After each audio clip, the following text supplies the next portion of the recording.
like to do roll call. Tom Godet. Here. Thomas Godet. Mark, I'm sorry, your middle name. John Hosier. Here. Moises Gonzalez. Here. John Marshall Lee. Here. I'm here. Faith Sweeney's here. Aisha Wright Abdullah. Present. Susan Martin. I'm here. Steve McKenzie. Okay. Terry Williams. No. Kelly Nims. Dei Mohammed McKnight. Joe Larkovic. Kim Eaton. Okay, we have a quorum to conduct business, and the first item on our agenda is the approval of minutes. We have, Madam Chair? yes, We have two sets of minutes to approve. Yeah. One of them would be the Charter Revision Commission special meeting on March 10th, 2025. And the other would be the Charter Revision Commission public hearing held on March 10th, 2025. yes. You said March 10th, and what other date? They're both were on March 10th. Both were on March 10th. Oh, yeah, you did say that, okay. First, we are going to address the special meeting portion of the March 10th minutes, and there are some corrections that need to be made. Madam Chair, I'd like to bring to your attention the following corrections that need to be made on this meeting.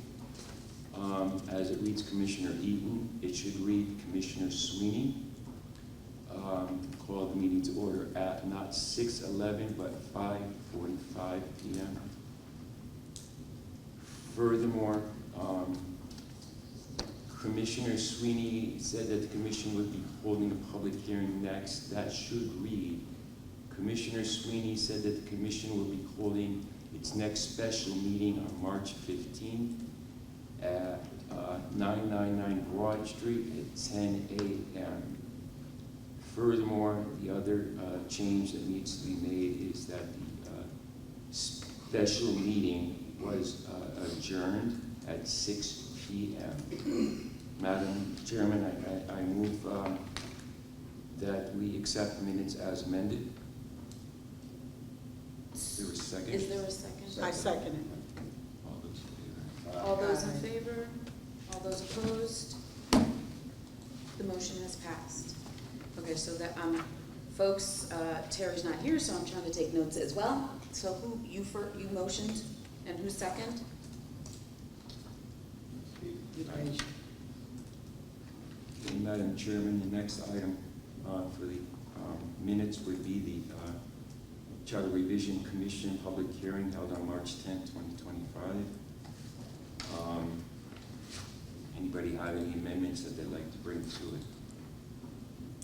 If hearing none, then I move that we accept the minutes of the public hearing on March 10th, 2025. Is there a second? I second it.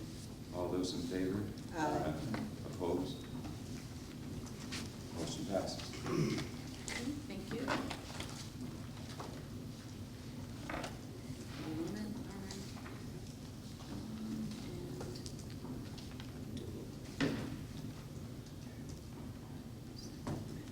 Okay. And on our agenda tonight, we have discussion of potential action regarding amendments to Chapter 2, Officers in Election, Section 13, Boards and Commission Members, Residency Requirements, Section 16, Boards and Commissions, Membership.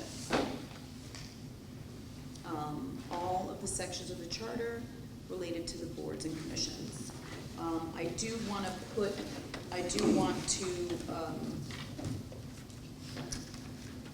well, I don't know, not everybody has a copy of this, so do I submit this into as an exhibit. This was from Taisha. Oh, We have a This is the second draft. second draft. yeah. Those are in my office. I think I'll tell you. Somebody made photocopies for us and I left them. Do we need them? Oh, Yeah, they're upstairs. I'll go get them. Keep talking. Okay, so I'd like to put this in as exhibit Exhibit 1, draft number 2. draft number 2, March 31st, 2025, from the city, from the Office of the City Attorney, and it is additional revisions from the March 26th meeting, chapters 1, 2, 4, 5, 7, and 9. And Tom will be getting you a copy of those. Okay?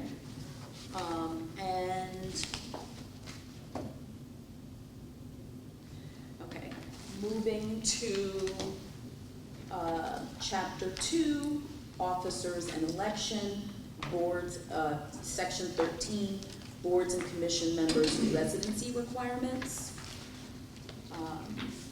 May I ask Yes, what page you're looking at in the book? so that would be page, hold on a second, oops, too many things in the way.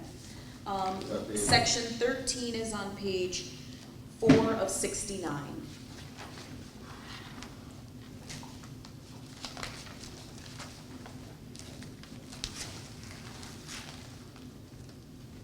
Oh, section 13, yeah, that's where we left off at, too.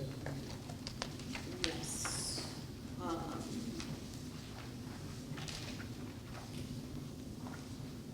Okay, so there are a couple of things that I wanted to bring up about this section, related to some comments from,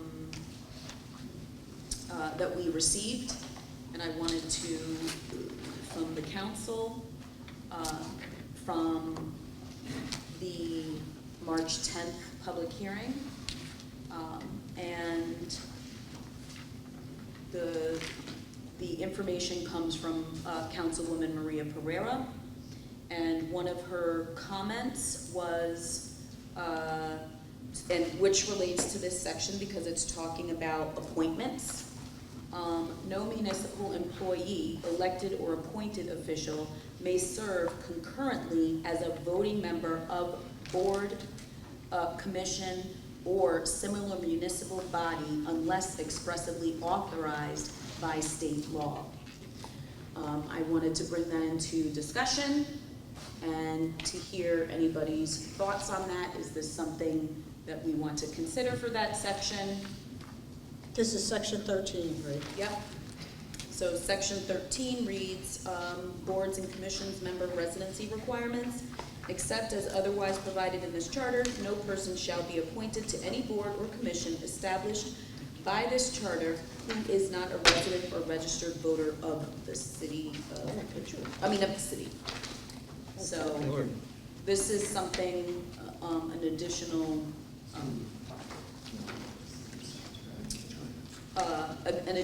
this would be an addition to that section. So we want to change this? We want to leave that but add. Oh, okay. Madam Chair, Commissioner McKenzie here. Within the Charter Commission book, there is a section where you talk about city employee of 1/3 or 1/5 added to the whatever board. Is that apply applicable to 13? Do you have that page number? Actually, I do not have a look. I remember I highlighted that page, but you had mentioned something about a city employee can only be like 1/3 or 1/5, you know. But is that preclude or include that he or she a resident of the city of Bridgeport? So that's the thing we have to look at. Listening to that statement that you just said from Maria Pereira. Well, if it's going with this first portion that talks about, it already talks about in that section that you have to be a resident and a registered voter. Okay. This is just talking about no municipal employees or elected or appointed officials can serve concurrently. That's already addressed by state statute, 7-421 subsection E. I don't see any reason to put something in there that says you can't do it unless it's permitted by state statute. State statute already determines where municipal employees may serve, and they can serve on any board or commission with 3 exceptions. They cannot serve on the Board of Finance unless the Board of Finance is the legislative body. In Bridgeport, the Board of Finance is the legislative body. So they can serve on the city council. The second one is they cannot serve on land use boards, P&Z, ZBA, inland wetlands. And the third is they cannot serve on a board or commission that supervises their job. So if you're a police officer, you cannot serve on the police commission, but you can serve on the fire commission or the civil service commission. It's all spelled out in 7-421 subsection E, which you're welcome to read Can you online. Subsection what? 7, Connecticut General Statute 7-421 subsection E. This has come up multiple times over the years. I've probably written that same opinion 10 times. When somebody introduces a prohibition and an ordinance, they say, we want to adopt an ordinance that says you can't do this. And I've sent that, I can forward you the opinion. Can we At put the in, next meeting, I'll bring copies to the next meeting. Commissioner Rozier, can we put in our charter that subsection that, You don't need to, it's already in state statute. If you try to replicate state statute, you're gonna end up with a charter that's 500 pages long. Is Things that there, are already well, addressed. what I'm trying to say is so that you don't have to continuously answer that question. It's all right, we've got it on speed dial. Okay.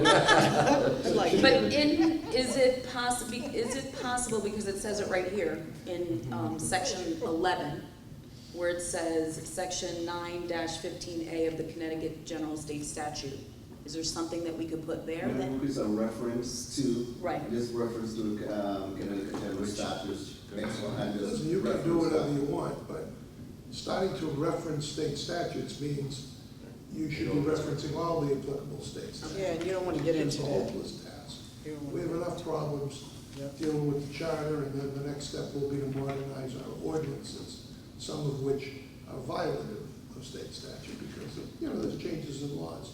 Same thing nationally, you have laws that are outdated. But in any case, it's just, there's little point in addressing things that are already covered. But let me get you the opinion, and if you feel otherwise, then you can revisit it at the next meeting. State statute would supersede anything that we. Correct. It says, it's an affirmative statement under the provisions for personnel, and it says you're permitted to serve except for, and those are the 3 exceptions. Legislative body, finance board, if it's distinct from the legislative body, land use boards, and any board or commission that supervises your job. Thank you for that. Okay, John? Yes, I just would like to keep the language the same, but add a phrase on the end.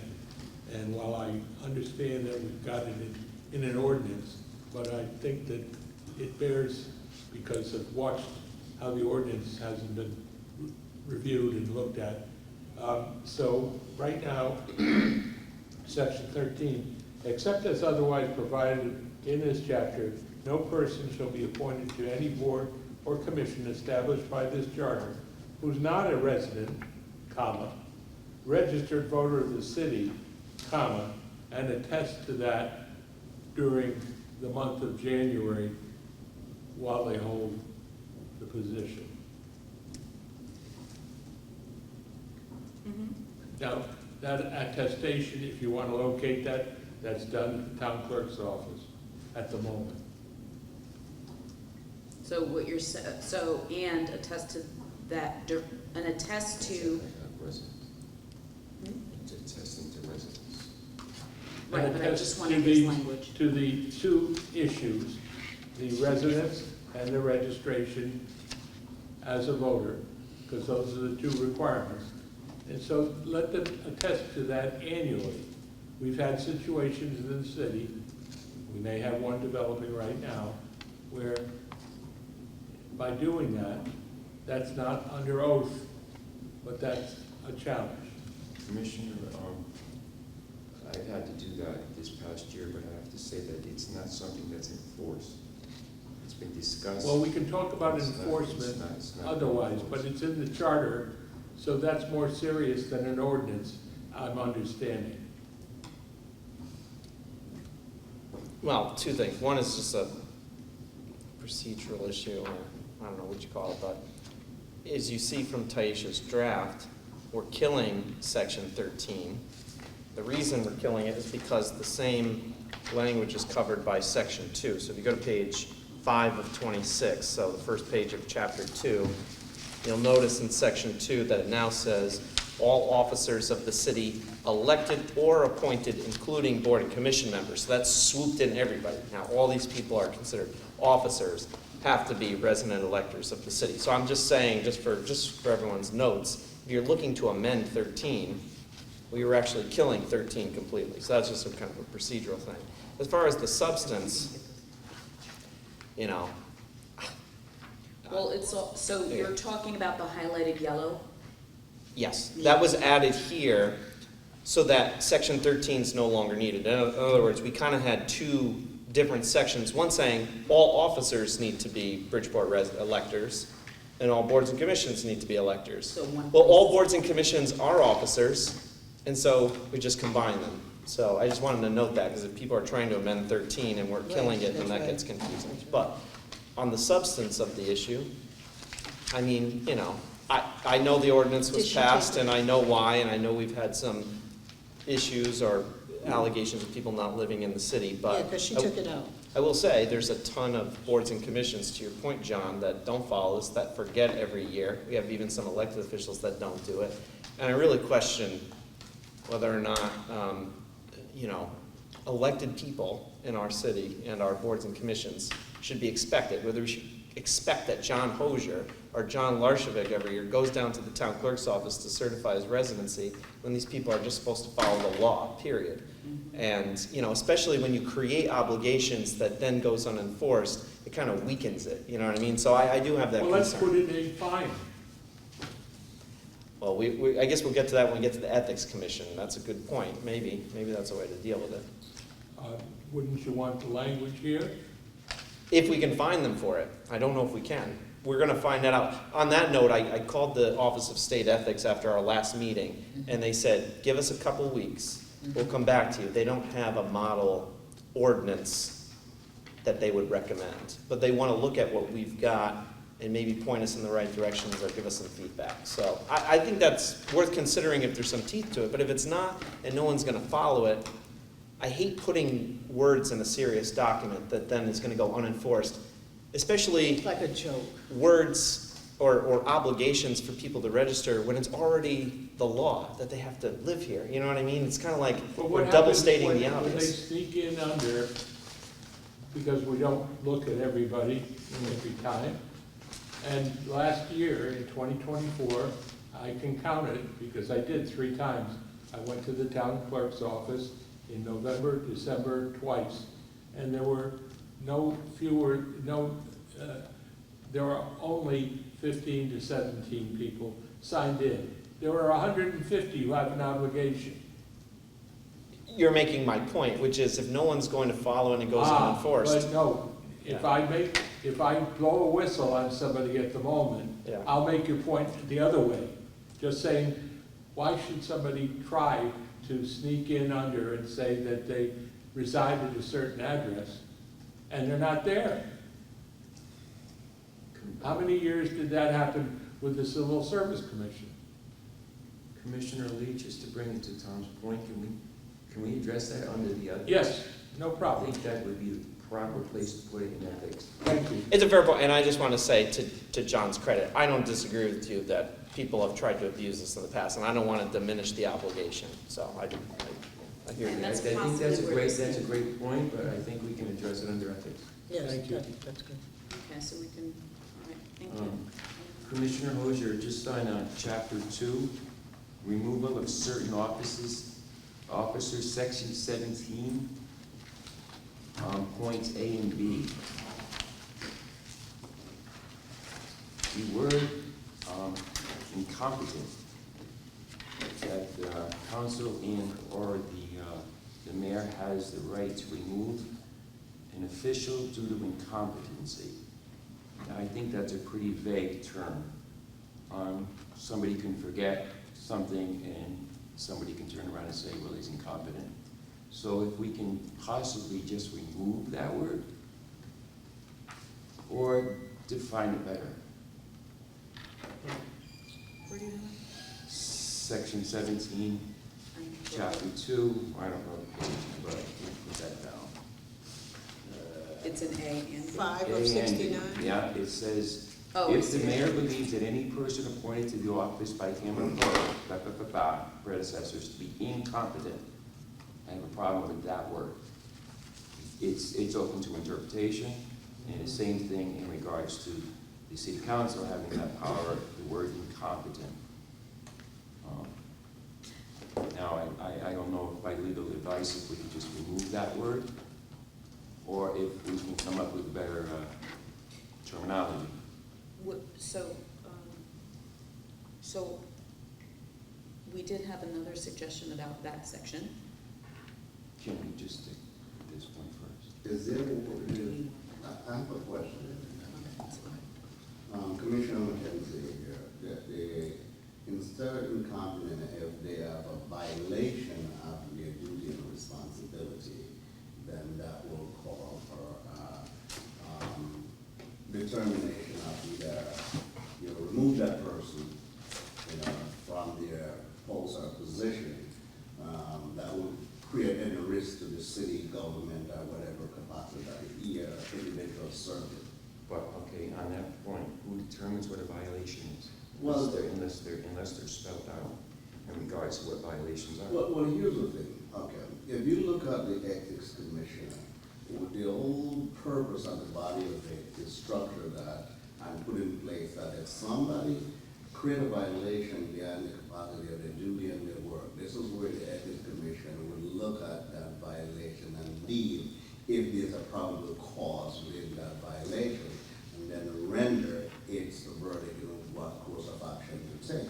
So I wouldn't say it's out of the reach of putting something in there to do that. Just like if the commissioner is serving beyond the time, or their address is not applicable to where they live, a letter or police is supposed to send out to them and say, hey, we noticed that your address or your place of residence do not match, blah, blah, blah, etc. The board. Please make correction within 14 days or whatever the case may be, or we will have you, temporary, set out of the board until matters are being resolved. So we have to look at it in a more appropriate, realistic and programmatic way, so that we're not trying to violate someone else, what I mean, authority, but everything you do is based on the state and the local city ordinance. Commissioners? Any thoughts? Susan? Yes. I was just gonna ask, I know it's also in the next paragraph regarding the city council, but would these officers be serving at the pleasure of the mayor, or would they be civil servants? I believe when you're discussing officers, that would be commissioners, boards, elected officials. Tom, am I correct in that? Well, I think if you look at the new header that is been proposed here, it says boards and commissions, so. What page is that on? I think the intent was, page 9 of 26. Okay, that's what I have too, okay, yeah. I think the intent was to leave employees out of this section, Uh-huh. because that's gonna be addressed in civil service. So this would just be, I guess, board and commission members. Commission members. But it's funny, now that you mention it, Sue, that, the language is kind of broad, kind of says anybody appointed to any office. Yeah. Which is a little broader than boards and commissions, because if there's vacancy on the city council, the council fills the vacancy, it's an office, they can't remove that person, so actually it's a little broad, the way it's written now. Yeah, I would even say that section 16 speaks to boards and commissions, and section 17 starts a whole new discussion in that. it's not specific, you know, if you go back to the main, chapter, words, those are my words. This is gonna, officers and elections, so it really doesn't specify, but I honestly haven't looked at, what Taisha changed it to is that we're talking about specifically boards and commissions. Because I think what Tom was getting at is, if you're an elected official, you're not getting removed through this Right. process. If you're an employee, it's through civil service or Right. your collective bargaining agreement, the Labor Relations Board or AAA arbitration. So the removal powers really only apply to mayoral and council appointees to boards and commissions. Okay. And there's definitely a way, I mean, just for word economy, you know, to combine A and B. Yeah, Somebody just has to take a couple minutes and rewrite this because it's clunky. Section 17, A and B. A and A B. and It just need to be combined.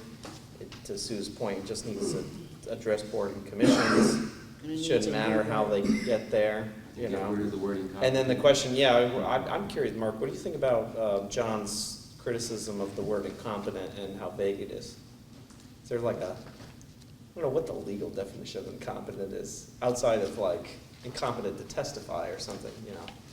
Or incompetency in Which is a contract legal- law, It yeah. is a broad, undefined term. Usually misfeasance and malfeasance suffice. I think incompetent, well, you could argue that we've seen some recent examples of that in elected office. But can we just get rid of the word? We're on record, people. Yeah. we all get to say one name. We're on record. We are I being mean, taped. could unable to do their job? I don't know. Yes. I've put a lot of thought into this, and we don't have an injunction that once a year, a chairman of a committee, a board or commission, has a 3-minute drill where he passes out a sheet of paper and asks people to self-evaluate relative to attendance, participation, and any additional training. And that goes to the chairperson, whatever. So incompetence would be, to me, those 3 things. Failure to get necessary training, absence at too many meetings, and failure to participate. Those would be 3 reasons that are sound in terms of asking somebody to submit to that. Commissioner, that gets to Well, my very- point, I that's a don't- matter of interpretation. I'm not aware of any board or commission that regularly requires training. There is training for land use boards occasionally, Board of Ed now, but I don't think there's an across-the-board training requirement. But John Lee raises an interesting point. If someone's absent they get appointed, they're approved, and they're absent, let's just say, for most of the meetings. Unexcused absence is used for purposes of evaluating for reappointment, but a good point would be that conceivably, unexcused absences, i.e. you don't have an illness or a child or something that requires attending to, then conceivably there could be an effort to remove somebody. I actually don't like the term incompetence because it's going to lead to evaluation and doctor's exams and psychiatric and all that stuff. And when, that's nothing you want to get involved in, I wouldn't think. Attendance, one person's level of participation differs from another. You see it on the U.S. Supreme Court. There are some justices who never ask any questions. There are some that never shut up. So, I seen you looking at me. well, unfortunately, we're not on the Supreme Court. We might do a better job. But anyway, Be a lot the different. point is that attendance is an objective standard. That if someone's attendance is suffering, the chair should consult with that person, see if it's a temporary measure, if it's going to continue, if it's handicapping the ability of the board to get a quorum and have meetings, then you may not want to wait to reappoint. So maybe So maybe we can swap the word incompetence for attendance, and then the question is what else? Maybe we can say specific words that are good It's enough. hard to define how somebody's gonna participate. Somebody could say, I'm a good listener, and then I vote. I don't ask a lot of questions. But if they didn't vote, even though they were a good listener, and it never showed up in the secretary's records of the minutes that they ever spoke up about anything, you begin to question. That's all. You're right, but the only time I've ever seen people consistently abstain is on the city council. And you're not gonna be able to do anything about that. No, I'm talking about this broader group of 150 people who mostly are serving expired terms most of the time. Okay, but let me just ask this question, because I don't care one way or the other. But do we have a problem with people on boards and commissions that attend and don't vote? I only see it on the city council that people abstain. Do people abstain on our boards and commissions? I don't think that's a problem. Attendance might be a problem. No, I haven't looked at all the minutes of all the meetings, Well, so I'm then it's just, not a problem, because if it was a problem, people would know about it, I would think. I mean, it just doesn't make a lot of sense to be addressing imaginary problems. So, I'm sorry, Madam Chairman. Well, why don't you look at it as unable to participate in whatever the case may be? So use it as a more neutral ground, because anything else you will have to go trying to add language or add stipulations, right? Person is unable to participate due to whatever reason, we may not know, and it goes back, maybe they can't attend a meeting due to they have a child. So there's various reasons, but I would just keep it simple as individual was unable to participate or attend regular required meetings.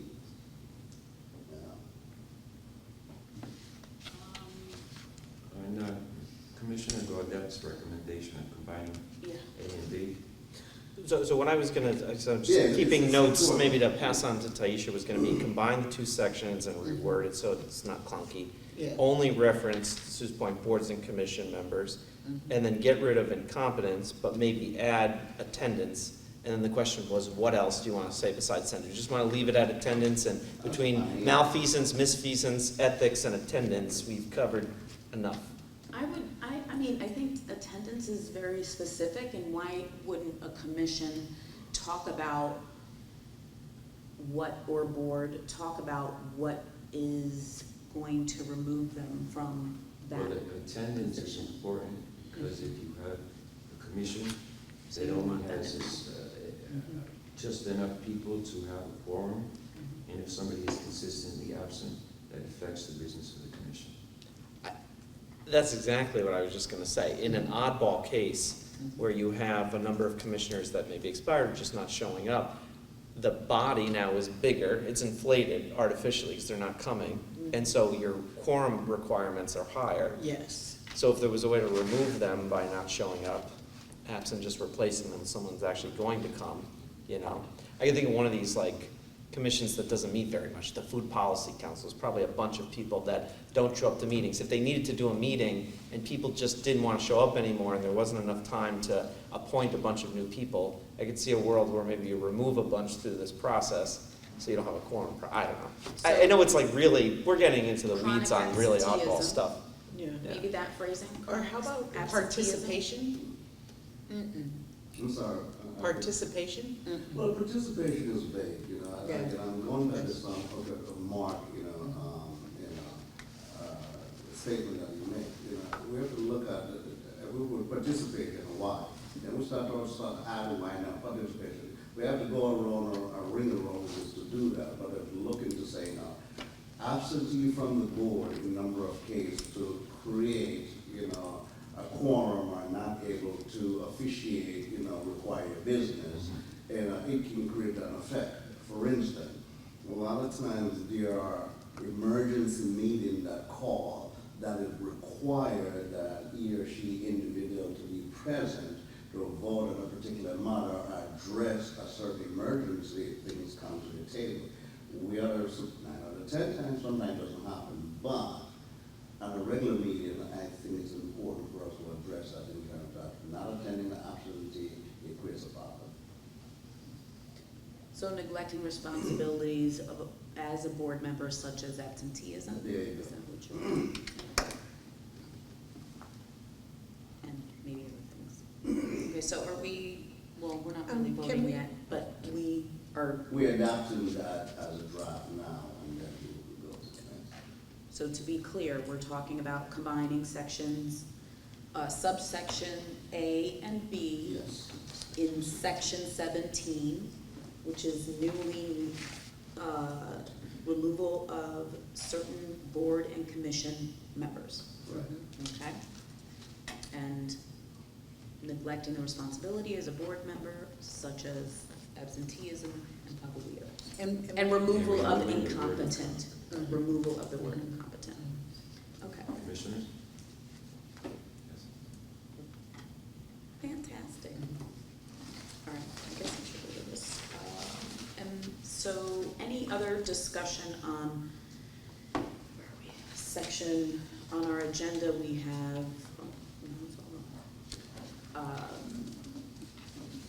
so 13 was already taken care of. Can I ask something on 13? Yep. 13? Are you, I think we should refer to the draft 2 document? Yeah. Okay. So if we remove that, section 13 as a suggestion is offered, and then just leave it under 2. If this document is for the public and some of them might not have, Like, say that loud. let's say some people, let's say residents might not have too much knowledge of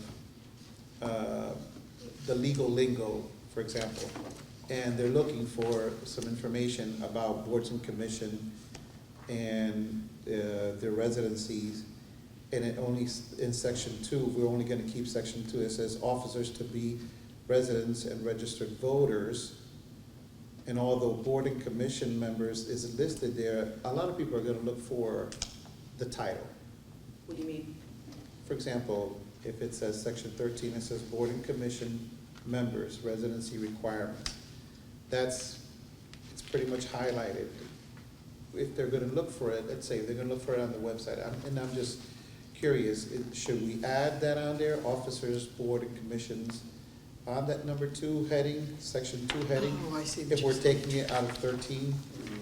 Oh, Just for the general public, I want, if, I'm not one who's very swift, for example, on looking for stuff. I'm gonna look at the headings first and then look into the body. So if I don't see it, I might miss it. Well, And I'm just thinking about like the general public, so are you saying like officers of boards and commissions, to Or be we do residents section and 2, registered officers, voters? comma, boards and commissions to be residents and registered voters, and I think then it'd be easier to find. yeah, I agree. I mean, Mark, this raises another can of worms, of course, now that you touched that subject. So it says officers, and we've gotten into intellectual debates, which we've never settled on the definition of an officer. So essentially, one compromise here, to your point, might just be, say in the title and here, elected officials and board and commission members, and not touch the word officers. Because as you know, an officer is more than merely an employee. It has to be somebody at a certain level that has direct authority to act, even though under the charter, everybody actually operates subject to the mayor's ultimate control. So it's a curious calculation as to who's an officer and who isn't. And if we can avoid it, so much the better. Well, and, an example, I hate to, Mr. Gardette, you would be considered an officer. yes, and thankfully I live here, but I have to tell you, there's a lot of people that have and maybe do work in city government that might be considered officers that don't. And, one position, for example, being the health director, state statute governs how that person's appointed. Definitely an officer, definitely not a Bridgeport resident. I just think this is a messy, so maybe the suggestion that, the pastor has might work out for us. The health director position is one, we have taken the position, and I've written this opinion half a dozen times as well, because we've had an awful lot of health directors over the years, that because the state statute defines the qualifications for the position, and it's a hybrid state position as well as local, that our local residency requirement does not apply to that position. However, there are other positions, high-ranking, where there are people that feel they ought not to be obligated to move into town. We've had situations where police chiefs, fire chiefs have said they're going to move in when they're appointed and never get around to moving in. We also have the argument from management that you have a bill, there's a lot of value and benefit to hiring people who are residents. You can argue that it supports the tax base, it increases housing occupancy, person might have a greater affinity for the job, but on the other hand, it limits your talent pool as well. There are some people that simply will not, particularly if it's a position that is either a limited term of years, 2 years, 4 years, or that serves at the pleasure of the appointing authority. They're not gonna uproot their kids from school and move to Bridgeport to be here for 2 years with no guarantees of employment beyond that. But let me answer the question, I'm sorry. I was just gonna ask if we could get a list of the officers who, or the positions who have a residency requirement? Would that help us to If we knew sift what it through? was, yes, it would be easy to produce. That gets into the whole debate about who's an officer. Right, well, that's No, what not I'm the saying. actual people, but you're saying. No, No, just even the positions, even the Positions. positions. Yeah. Oh, even the And positions, it's yeah. more complicated even than you might imagine, because if you read the charter says, for instance, that the director of public facilities may appoint such deputies as the mayor with the mayor's approval, and they serve at the pleasure of the director. Well, over the years, the city allowed those positions to join the supervisors union, so they no longer serve at the pleasure. They now are members of the supervisors union, and as a result, they can only be separated for just cause. And because they're a member of a collective bargaining agreement, you cannot have a residency requirement. The state passed a law in the late 80s when we tried to enforce residency for police and fire to keep them in town. And the state passed a law that said anyone who's covered by the terms of a collective bargaining agreement, you cannot have a residency requirement or a residency range where you have to live within so many miles. So it's an extremely complicated subject, and while we'd love to get you an answer, it's probably it's gonna be difficult to address that kind of thing in the short window we have for charter revision. Could I say that just the opposite and take officer out of it completely and require that all elected officials and members of boards and commissions be? That was Tom's suggestion. Well, Is that it's what really you said? Pastor Moise's Oh, okay. suggestion. All right, so we're going I back. agree. I So think that's, let's- a- yeah. Get that I clear? think that's Yes, agreeable. that's it. Can you repeat that, please? What were the, Tom? So I think that, so we would kill officers to be residents and registered voters. By the way, we changed that to electors anyway. It would be, well, wait a minute. Now, bear in mind, Hold on, kidding. there are people, including the city council, who may be offended by that concept. Well, if they Who miss it, who they miss may it. feel that it's important that we require the police chief, the fire, and it may even say. But that would be in their job description.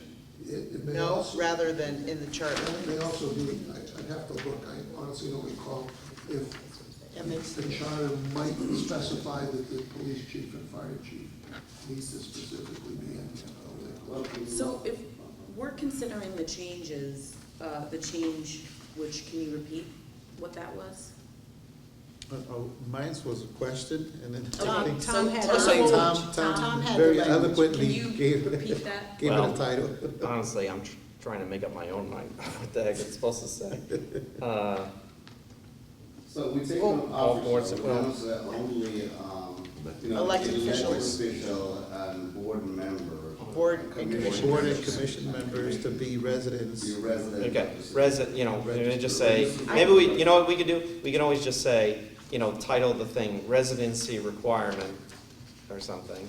Yeah, And I then think say, that's probably all, That's it. all, elected officials and board and commission, and Members. Why don't you put- and board and commission why are you members. limiting it to elected officials when you're clearly getting the bulk of these are appointed officials? So appointed or elected officials? Well, because appointed goes back to the problem with officers. There's a Right, bunch you of could people be that are CAO that appointed. you were appointed. No, It might- it might who are be the an appointed officers in this city where it creates a problem? We might be able to do it by title rather than the term officer.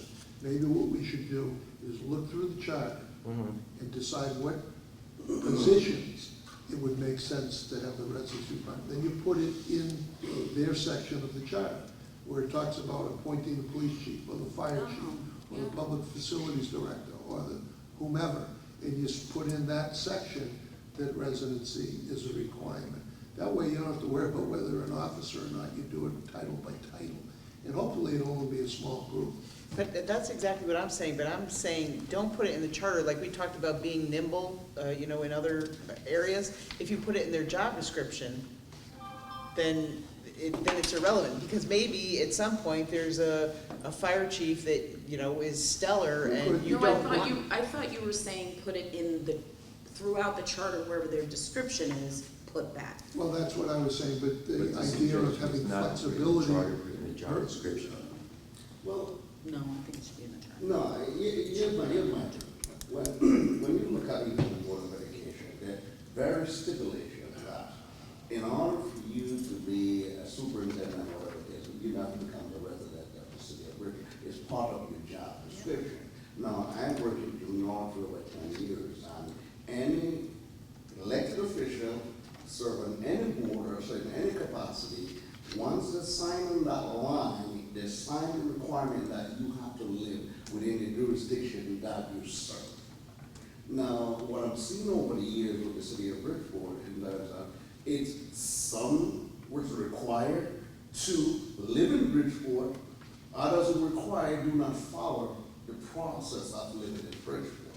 So my question is, how do you get around that? I said, if you're elected serving in this capacity, serving the city of Bridgeport, and having a job to serve, why seems to be the problem why we can't follow the mandate that But you have to be elected resident? isn't the problem. We all agree, I think, that elected officials have to be residents. Correct. They have to be residents to run, to get elected. Correct. The problem is the unelected, appointed positions to head certain departments. But in other town and other cities, they make it very clear, when you sign on that dotted line with that contract, and sign for your position, you have to sign that residency note, say, this is a part of your contract to serve our, within the city, you have to live here.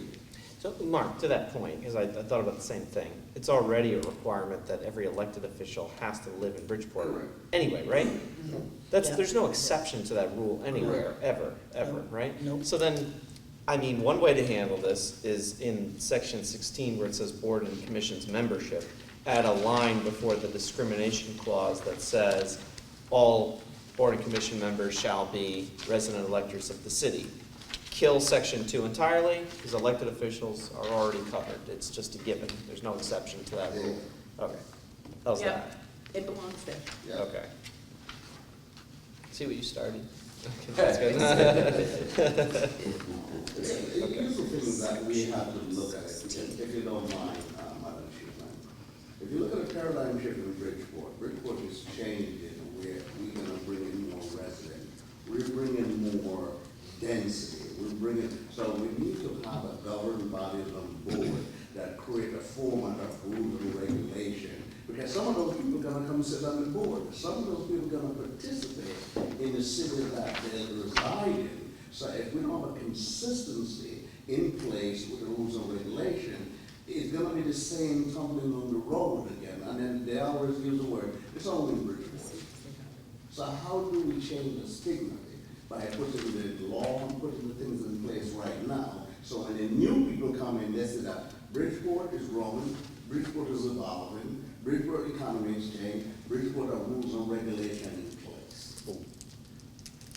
I have one caveat to what I said.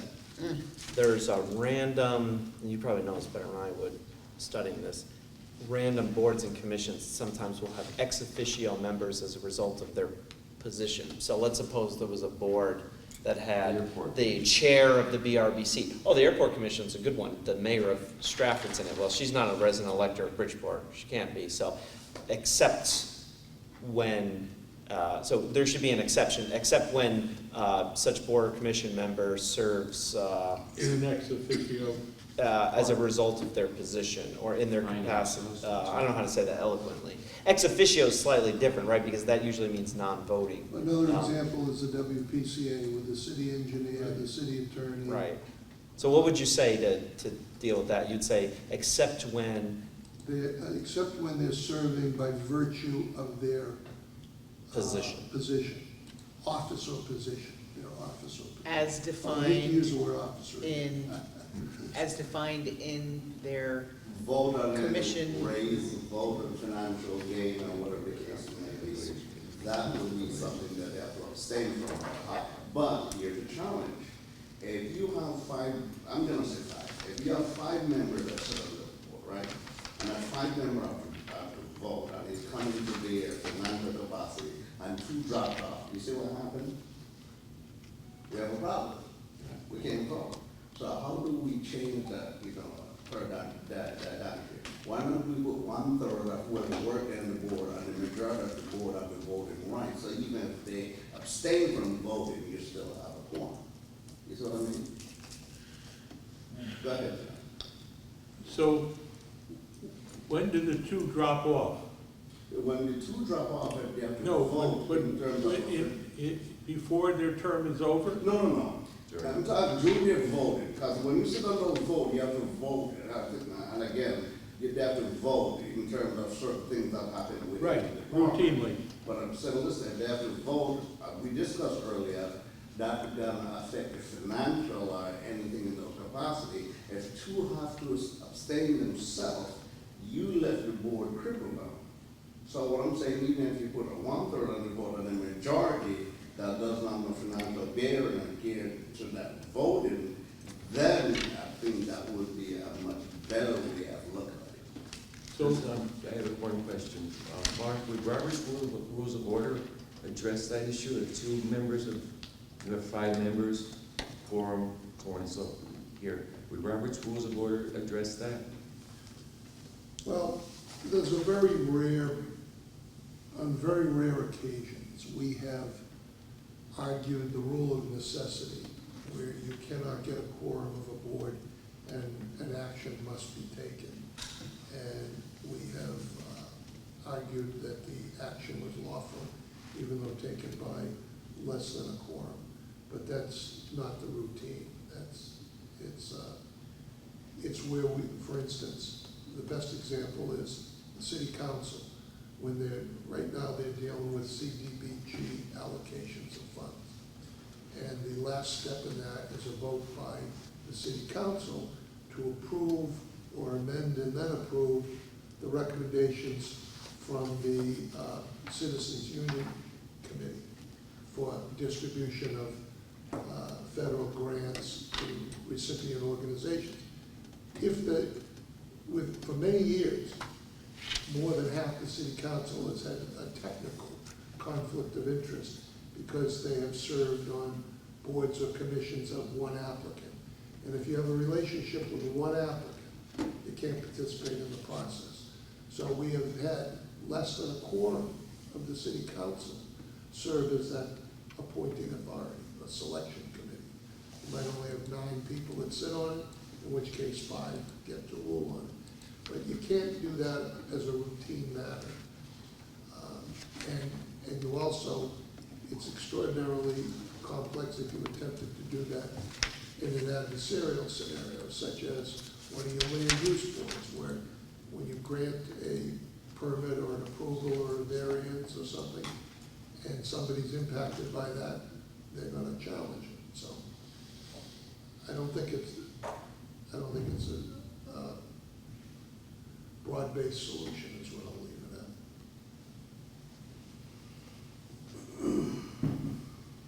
Any other thoughts?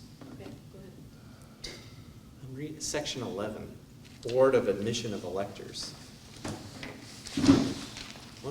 that?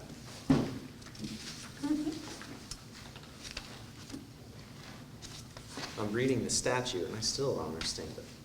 Well, I have to look at 9:15. I just, the only reason I stumbled upon it is because I was What is looking at 9:15? renumbering all the sections now that we blew some stuff up. What does 9:15A say? Is it law? It talks about quorum of the Board of Admission of Electors. No, I know what section 11 says, but what is Connecticut General Statutes? No, that's what I'm referencing, membership and quorum of Board of Admission of Electors. I don't know what that Well, means. it's to consist of the town clerk and the registrar of voters. I have Is no idea. that their own What is little? boards of admission? Never heard of it. Wow, we're killing stuff that doesn't make any sense or isn't applicable anymore. Probably some statutory mandated responsibilities, right? Yeah, because it's, Well, the funny thing is, it The doesn't even look statute like is we're there. complying with the statute because it says the first selectman's supposed to be on it. Or I guess that's been interpreted to mean May or two or whatever, but I don't know what that is.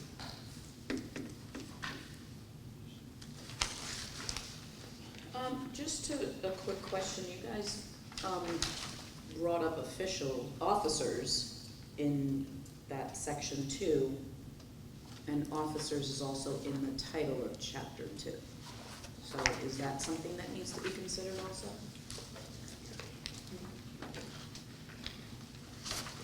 Chapter 2, officers and elections, do we need to fix that? And the selectmen, I think, is, the selectmen is that. Everyone's city reading too council? much. Well, I mean, you all get to have this big conversation, so I just want to, No, it's a good point. I mean, now that we've, I mean, and are we looking to change or take out officers from that whole section, that whole chapter then? If we're. Just elections, can we just? well, it's funny, we've killed every other It's reference not to just officers election- here, It's right? also not just elections, it's appointments too, right? Elections and appointments? Yeah, because he.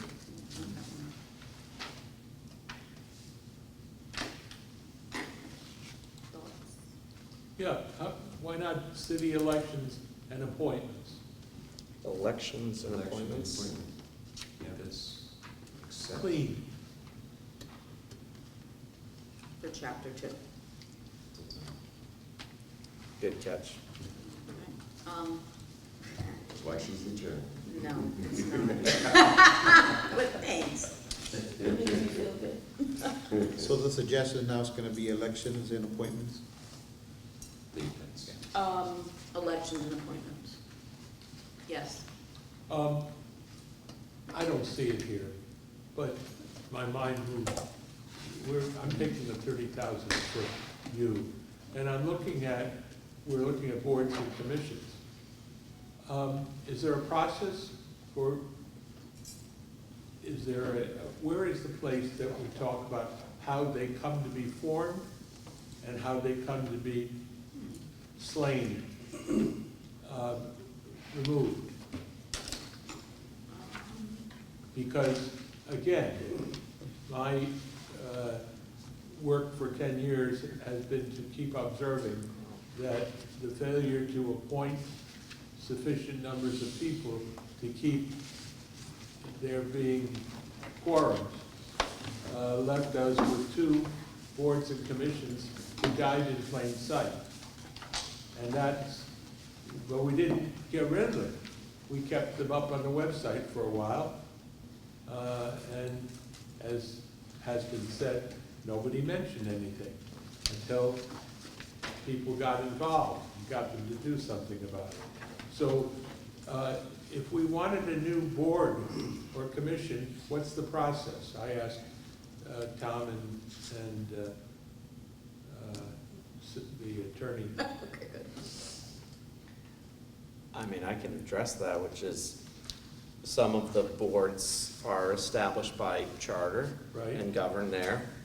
You know, my critique of that already from the last meeting. And then, you know, the council otherwise has the power to adopt ordinances that are germane to things that they can govern. So I guess they vest by ordinance power in in these bodies to do the work that they do, which they do. So they do it through an ordinance, I guess is the point. Okay, makes sense.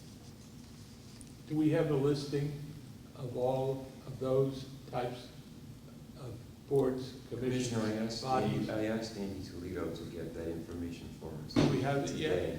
I asked him today. Well, it's all the ones you know, well, because you've seen the list and you know, you've canvassed it more than anybody, so you probably know more than I do on the topic, but it's everything that's not police, fire, airport commission, planning and zoning, parks. What is the City Hall Commission? I love you, John. You're my new favorite person. I didn't raise it. I didn't raise it. The City Hall Committee is by ordinance, and it's an anachronism that I tried to get rid of on multiple occasions, because the duties and responsibilities should now fall under public facilities, because it controls the management of the buildings. But anyway, it exists nowhere in the charter, but it's in an ordinance, and until there's political will to get rid of it, it's gonna remain, and you're not gonna get rid of it by writing it out of the charter, because it doesn't exist. The city clerk Okay, is well, in charge my of it. question. Pardon me? The city clerk is the head of it, correct? No. No? It's Who's the the city head? clerk, the president of the common council, and the finance director, am I right? And at least two of those three have always been in favor of maintaining the organization, so. You're saying I interject, I apologize. You're saying the most important thing, we approve the sales of city property So does the city council as a whole. before, it has to come to City Hall Committee first. Well, listen, it's there, it doesn't matter what I think. You're not the first council president who's vigorously defended it. They all have, the city clerk always has. The finance director That's true. usually is in favor of getting rid of it, but. Tom McCarthy, who I have great respect for, I tried to kill it back then too. I mean, look, quite frankly, I hate to say this at risk of getting beat up by the council president later, but we've never had a quarrel with the City Hall Committee. But if we did, you know, I don't think the City Hall Committee can usurp the power of the council over issues of sale of city property, for instance. And so I don't, you know, I look at them more as advisory, if anything. It is a good, sometimes they have interesting thoughts and opinions on things. We've never had an issue, but if we did, you know, I do think the City Hall Committee tramples on the council's authority. You raise a good question, because under an 824 review, as you know, on P&Z, if they give a unfavorable report, the council can override it with a 2/3 vote. The question is, if City Hall Committee votes to kill a sale, does it get to the city council, or is that the end of it? You sound like John now, asking questions. Well, I don't go to the meetings. I don't go to the, I Yeah, work all right. up Do they have minutes? Do they have agendas? I assume they do, they're a public entity. Are they Through the posted? chair, yes, we do. We have minutes, and we have voted no at occasion, and it has not moved forward Thank to you. the council. So you can kill it and usurp the council's authority, as Tom would say. And the authority of the Public Facilities Director to maintain the grounds and, Let's find our favorite federal district judge and go and join that. We'll get a nationwide injunction. Mark, I think you're pushing for a real early retirement for a second time around. only the second? My question with this organization, what are the checks and balances? What are the checks and balances with this organization? The short answer is it doesn't matter, because it's not in the charter. It's an ordinance issue. The council wants it. If the council doesn't like it, here's the answer. If the council thinks it's preventing the council from exercising its authority, the council will amend the ordinance. It's that simple. So I stand corrected. But let's not talk about it here. It has nothing to do with the charter. May I take a point on what was said about the council being able to change ordinances? And this is bringing up a point with you, Mr. Gardner, regarding commissions that are in the charter at this time, and having a sunset clause and handing it over to the council through ordinance. So outside counsel, who's expert in doing this type of stuff, is going to give a recommendation on how to do that, where he's done that in other towns like New Haven. But he needs a couple of weeks. So he's going to give us an example of how you take a charter provision, like one that creates a board or commission, and you basically throw it to the back of the book, and you say, this thing exists the way it always has existed until, and there's some trigger, the council passes an ordinance adopting Can I bring up its my substantive. concern regarding that? The council, not this council, maybe a council in the future, if they decide that they want to change an ordinance, they have the authority to change an ordinance. Mhm. So that means in the future, if they decide they want to get rid of a park commission, they can get rid of a park commission through ordinance. So, okay, that's an interesting point. So my caveat to my prior proposal is, I don't think, there still will be references in the charter, in my mind, in my version of this, in my head, which is not on paper yet, that would reference the existence of the board, would still talk about the powers of the Parks Commission, but wouldn't necessarily dictate how you got there, how big the membership is, what the party affiliation is, all that stuff. It would still talk about Board of Police Commissioners, still talk about, but it wouldn't necessarily prescribe how many there are, or how the political That's not affiliation. getting to my point. My point is they would have the authority to get rid of the commission if they decided in the future. Not if the charter still referenced the Parks Commission having certain powers, I don't see how they could But abolish just it. if you're looking to sunset it in the charter, does Mhm. that not take it completely out of the charter? Yeah, but the only way to sunset it is to recreate it by ordinance. But the ordinances can be changed in the future, that's my We're not point. changing. the But- charter. Maybe, I know we're kind of talking past each other a little bit, but there would still be in the charter a reference to the Parks Commission, to, the Police Commission, whatever. So, in other words, the powers of the Parks Commission over certain things might still be referenced in the charter. And if the council adopts the ordinance, now the makeup of the body is out. But there's still references to it. How can the council abolish it? They would be violating the charter by abolishing I the, see where you're going. There's an example of that in the charter now, where if you go to the public facilities section, it says the duties and responsibilities of the public facilities director shall be established by ordinance. But if you do this as a general rule throughout the charter, you're making an inordinate amount of work for the city council and the city attorney, because you're gonna have to adopt a massive number of ordinances, because you've taken everything out of the charter.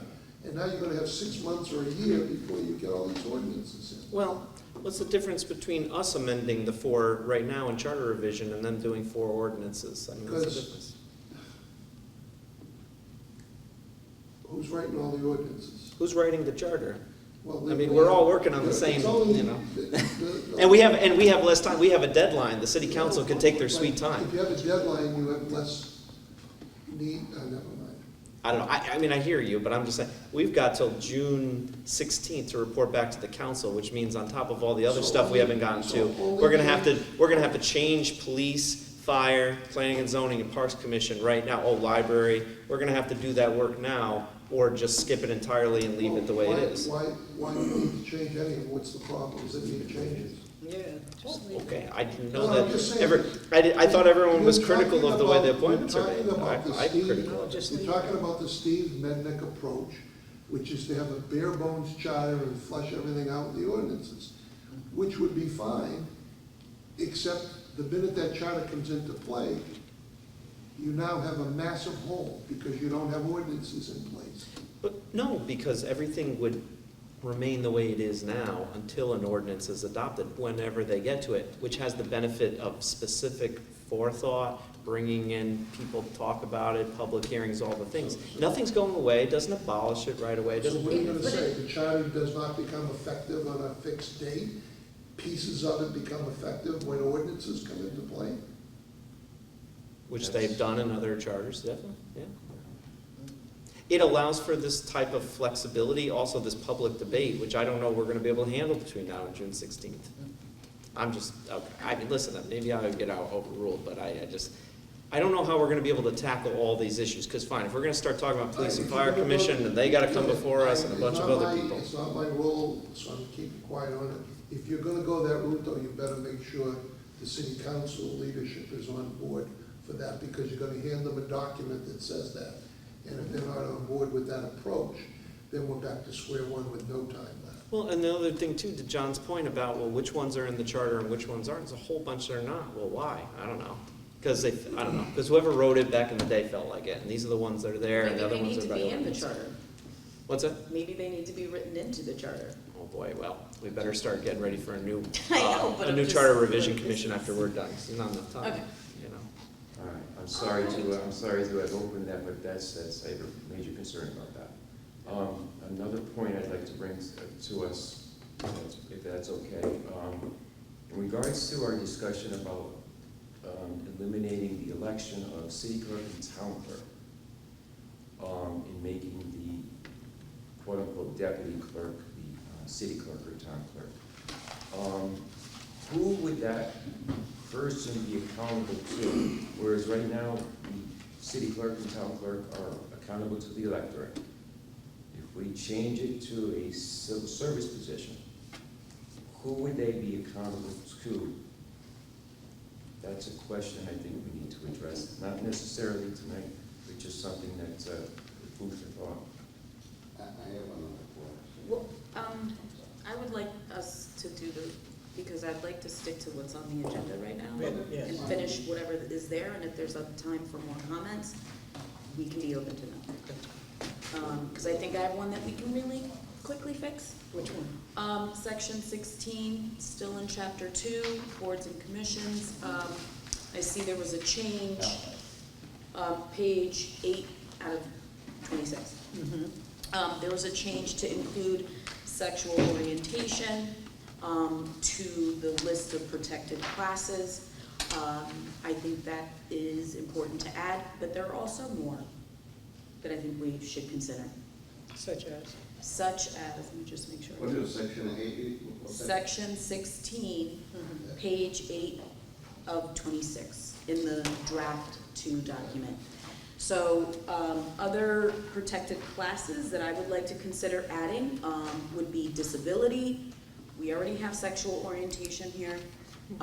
Marital status, gender identity or expression, military status, veteran status, and genetic information. This comes from the Connecticut Commission on Human Rights and Opportunity. It is in their, it is in the Connecticut's anti-discrimination law based on state statute. So I would like to add more to that section of the protected classes. Any discussion? I would like to thank you for bringing to the table something that seems so very straightforward and easy to do. Yeah.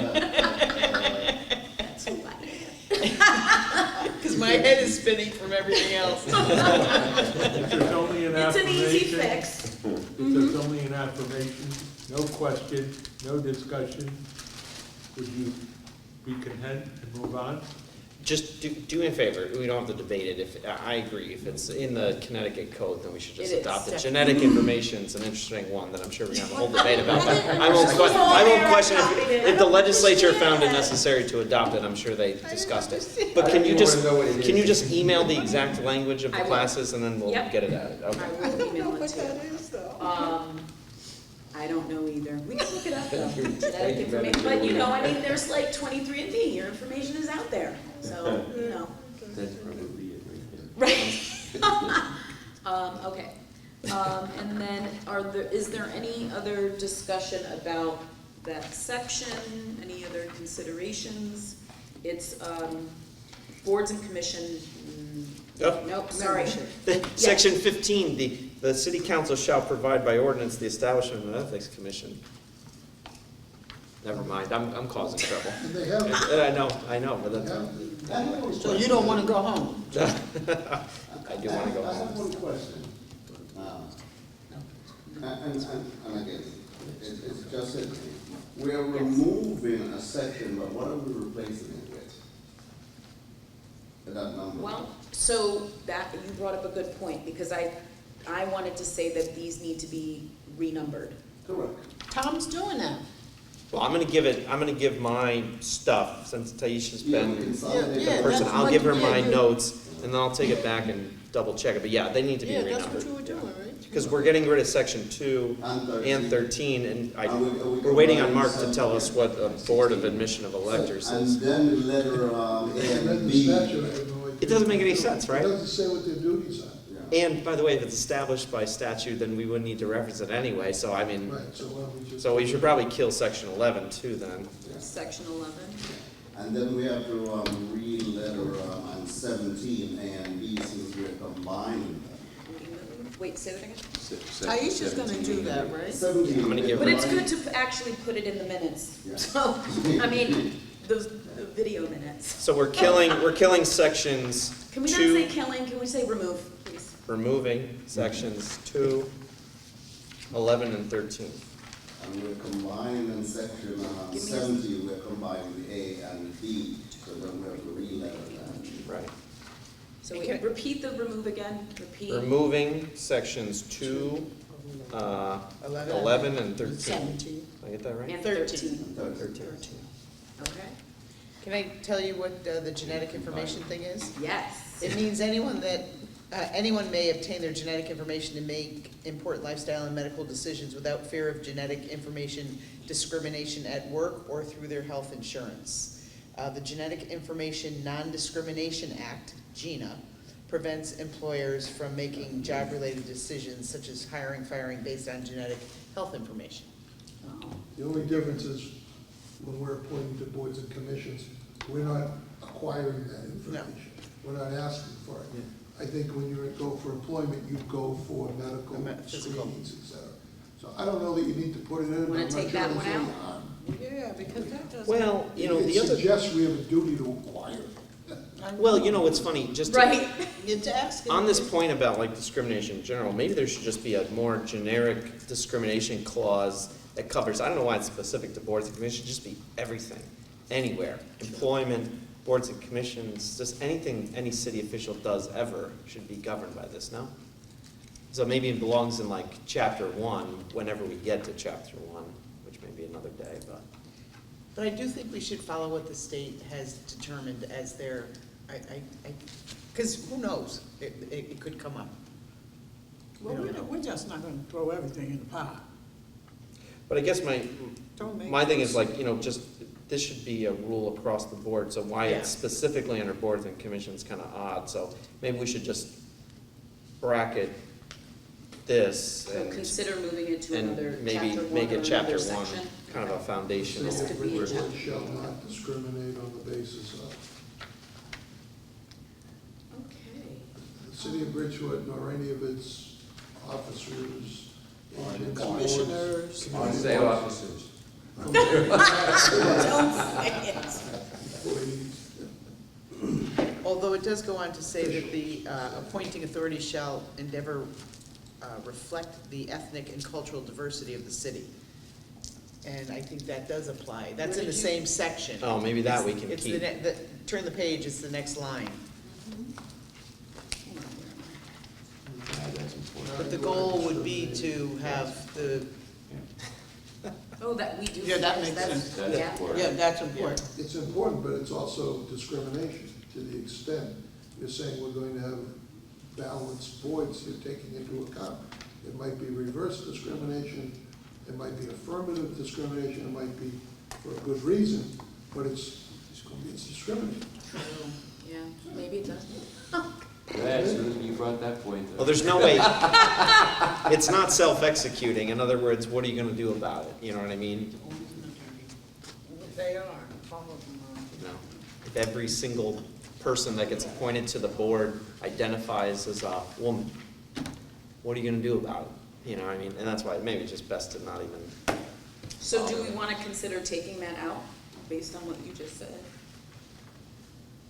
Here's the thing, Commissioner here, Steve McKenzie, I believe it's in the state, revision charter is here for a reason. And if it's there for a reason, I think we should be consistent.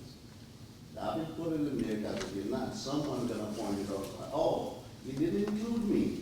Oh, however, you know, it's just I think people are the demographic of people nowadays, they're looking at everything.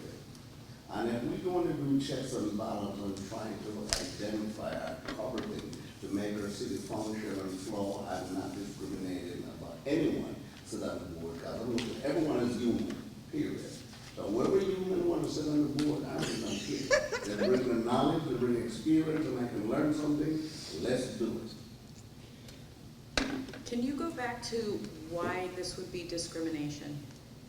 I think, Because you're. Well, because you're, if you have a board that has 3 white males on it, 2 white females on it, and it's not reflective of the city, and you have an opening, you're arguably not going to appoint a white person. Now, this is totally consistent with the city's goals. The city says we want a workforce that's reflective of the population. We want a police department that's reflective of the population. The city attorney's office attempts to be reflective. There's a fine line between being proactive and trying to have a diverse workforce and not discriminating. And, you know, we're trying to serve 2 purposes here. We're trying to But both say we want to be reflective of the diversity in Bridgeport, and we don't want to discriminate on the basis of all the stuff we already have in here: race, color, age. so How aren't do you we, in a connect sense, saying, like, I mean, that is an added and that is nice, but, and if it does get into an area where it becomes discriminatory because, oh yes, we have 3 white men, 3 white women, and we need, you know, but it's not reflective of the city. But doesn't on the basis, the discrimination clause, shouldn't that promote having a diverse group anyway? Yes, it should. So why do we need to have the, So it what would we be should try to do, yeah. and I don't know how to do it off the top of my head, but we should mesh it all into one area. We shouldn't have 2 sections that talk about them, because they're sort of conflicting sections, aren't they? Should roll it into one nice statement, whatever. My thought was to separate out deal with the mark issue by actually giving it more prominence, put it as like a preamble to the entire document, period. You know, something at the beginning of the charter that says, you know, like almost like a value statement or Yeah. something about the diversity of our city and the value, and that the rest of the document reflects that. And then keep it away from the next sentence about discrimination so we avoid the mark issue. That might be a tactful way to do it. You actually give it more prominence and importance by All right, doing well, that. let me ask this question. I do state contract with the state of America. Within the contract, under you know, the different description of the project, terms and conditions and so forth, there's a paragraph, I think it's paragraph 7, where it's spelled out, you know, you should not discriminate by X, Y, and it's spelled out the same thing that you just read. It's spelled out. You cannot discriminate by within the contract. So if we're gonna hire people, we gotta follow that contract, because it's an open clause, so say, listen, we all are one people. Let me back up on that. If you goes into a field, you see 10,000 flowers, and all the flowers are not different and unique in their own way. But guess what? We all look at them as flowers. So I'm bringing it back to say, hey, listen, we all diversify people and unique in our own way. But however, the state said, if you come to us for a contract, these are the guidelines and these are the things that are needed to be adhered to and aware of. What's the difference between in that state or federal contract versus what we're doing? To me, it's a consistency. Whatever they have here, we apply it. Because we're still part of the same government body, but we have, everyone have their own different rules and regulations. So again, I have to do it in a state contract, and I have to follow that language that was in my state contract. And every state contract you could go look at, it's like a 7-paragraph down there, and it's just speak of that. So are you saying you agree to have the full picture, I would put full it in language in there, there? if it's in the And state then, contract. and then this reflect the ethnic and cultural There you go, diversity yes, out? that's the conclusion. That is the conclusion. I feel like it does bring up a discrimination issue, and I do like Tom's recommendation to have it in the preamble. Yeah. So it's not in this section. Well, again, you can put it wherever it is, but I just feel like it needs to be somewhere there to say. No, we're not saying it's gonna be out, it's gonna be in there, yes. That's I all. agree. I don't know if I was fully understanding what Mark said. Mark was mentioning, so if there's 5 board members, and he said his example was 3 white males, 3 white females, and nobody else applied for it from any other ethnicity or anything, so we have to then try to get somebody again, and how about no one else has applied, that board or that commission needs to function. But it's, Right, or are they saying, oh, it's now out of compliance because it's not Exactly. reflected? here's the thing, again, I'm gonna go back to what you're saying. Whenever time you put on a request for anyone, you're gonna put out almost like a public bid. Hey, here's a project that's on the board, we welcome all. Here's the information, here's the contact information, here's the description of the service that we're looking for you. Come on in. So again, maybe it's only 20 people apply, but on the 20 people apply, you might only need 8 or 10 out of it. Maybe these one apply, but none of the other ethnicity apply. That's a preference. You can't stop them from applying. They may not choose to sit on that board. Yes, but if it's written in here, it's going to bring up discrimination issues. So all we're talking about is removing this and putting it somewhere else so that it's not gonna bring up Okay. discrimination issues. We have the other overlay and complication of 9163, I think it is, the section of the statutes that talks about the maximum number of members of a board or commission that can be of the same political party. So we also have that calculation, Right. which compounds the thing, because we have a high percentage in Bridgeport of Democrats, and so sometimes you have to scramble to find people who are either Republican or working family or independent or something else, and recruit them, because you can't go beyond more than, like, it's a 9-member board, no more than 6, I think, can be of one party, et cetera. It's all spelled out in the statute. Thank you. I'm good with that. Okay, thank you. Also, for section 17, it is highlighted, that title is highlighted in yellow, so it wasn't something that we discussed, but something that City Attorney Taisha Thomas did make a change to. Is this something that we, so removal of certain boards and commissions members, that's what it says now. Yes, Is that fine? that was good. That was Yes, good? That was Okay. good. All right, Right, Tom, you was with that. good, okay. I'm just realizing we didn't deal with a big part of this, so we referenced it, but I didn't realize we didn't make any changes about the city and town clerk. What are we doing? Because that's, we left it alone, there's no Yeah, that edits. was- that was it. And we got 10 minutes, I think. Yep, we got 10. Oh, maybe, Well, our meeting does not say an end time. Oh, it does it? It's not 8 o'clock anymore? Oh. oh, When did you know you what? fix that? Subject- I didn't do it, he did it. I'm When did blaming you Tom. fix that, Tom?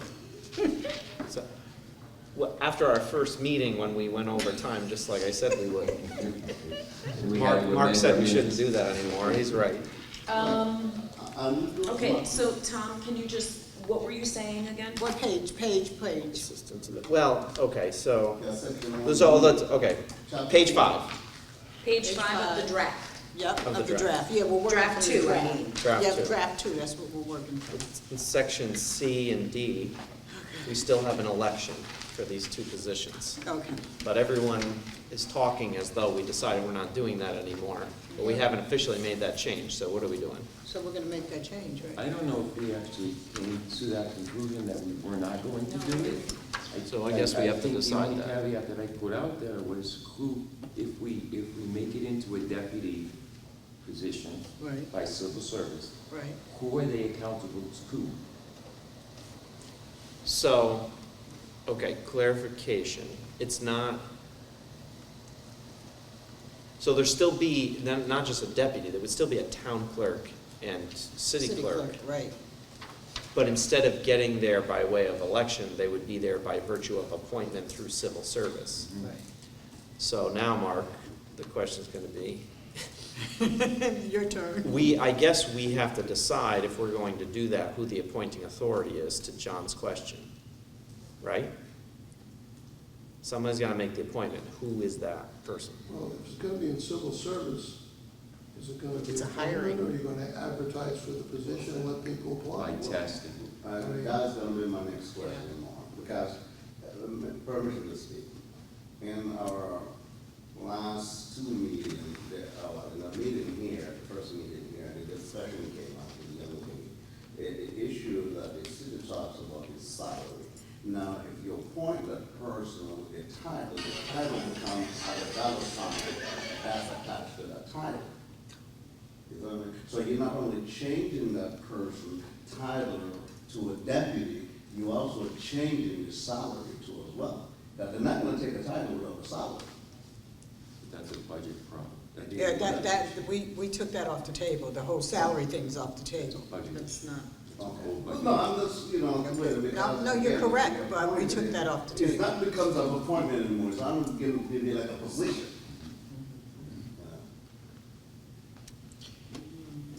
But to get back to who they report to, that would be defined in their job description.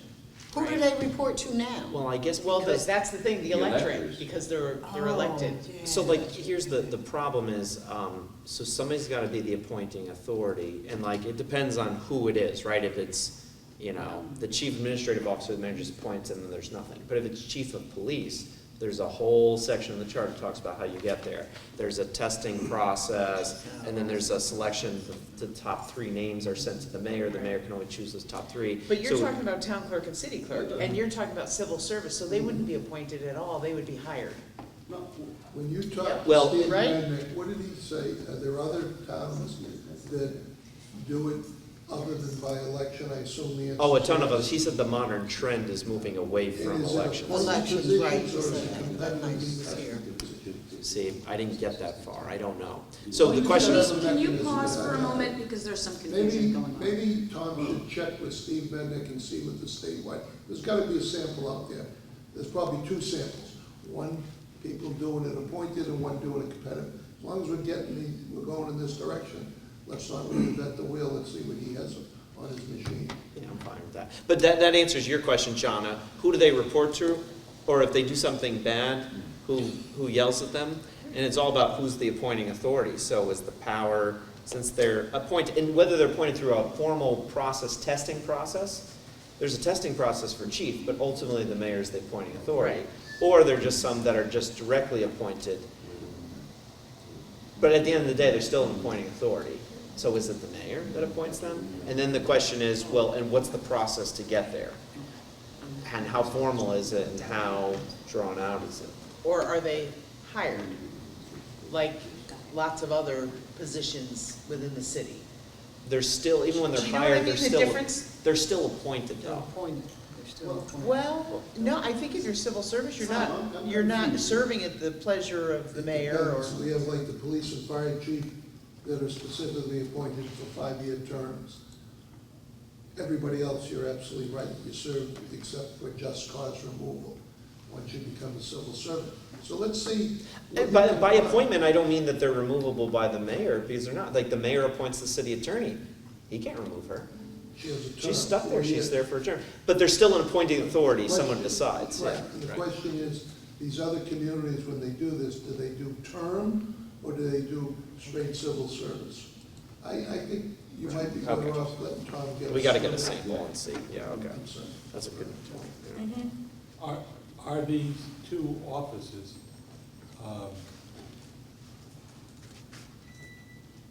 really political, or are they technical, qualified to serve the public? The elected positions are political, and that's what we're looking to possibly get rid of.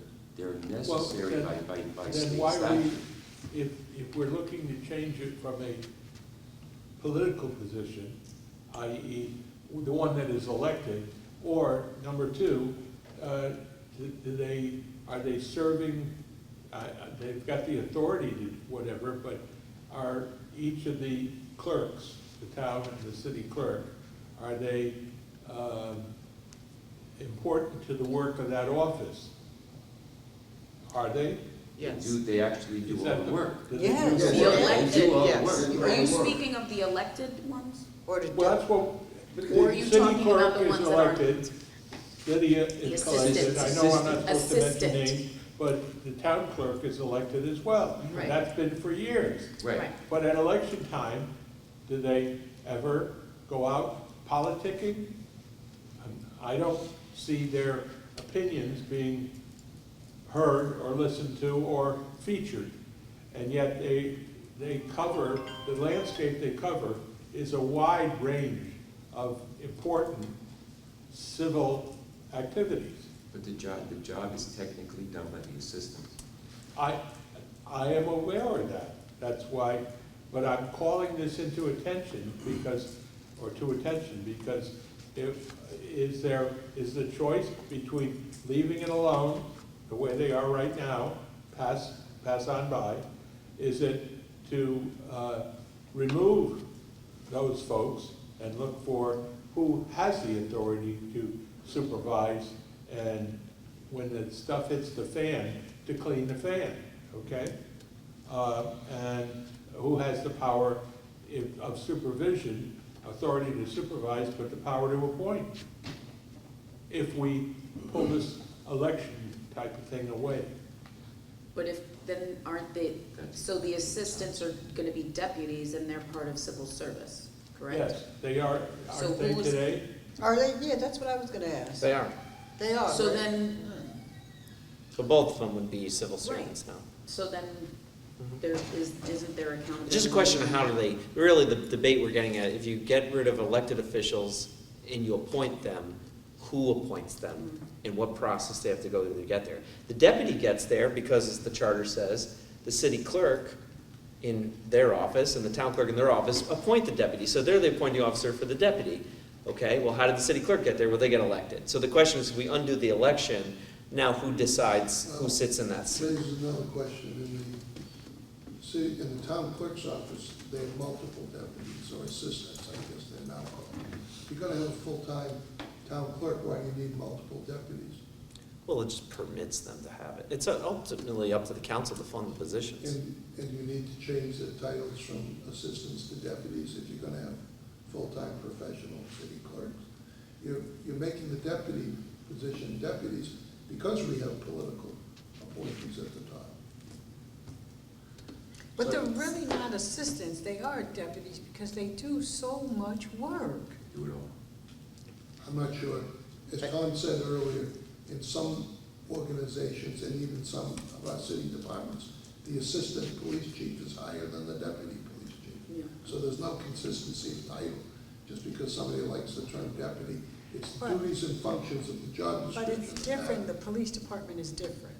Well, look, they want the title deputy because it sounds better and the commission wants to give it to them. So that's basically how that went, right? It's like, Yes. you know. My question would be, what's the pros and the cons of being elected or being appointed?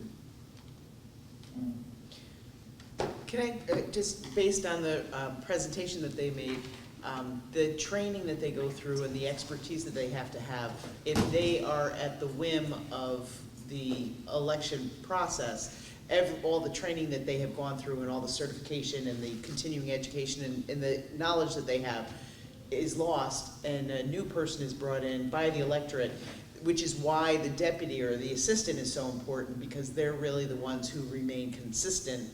So the city clerk and the town clerk, as a part-time individual, are less about the day-to-day operation and more about the political process, if that's fair to say. Yeah, that's fair. Totally. That's fair. And it's like in the city clerk's office especially, I by no means mean to pick on the city clerk, but it's like, you know, their job, their main function is to serve the council and boards and commissions and just be a clerk of record.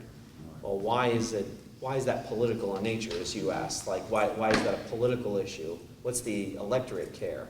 If their job's pretty straightforward, it sounds pretty clerical, right? And so that, I think that's the debate. But it's the way it's always been done. Back in, when Bridgeport was founded in 1638, that's the way the world worked. So, but we're changing.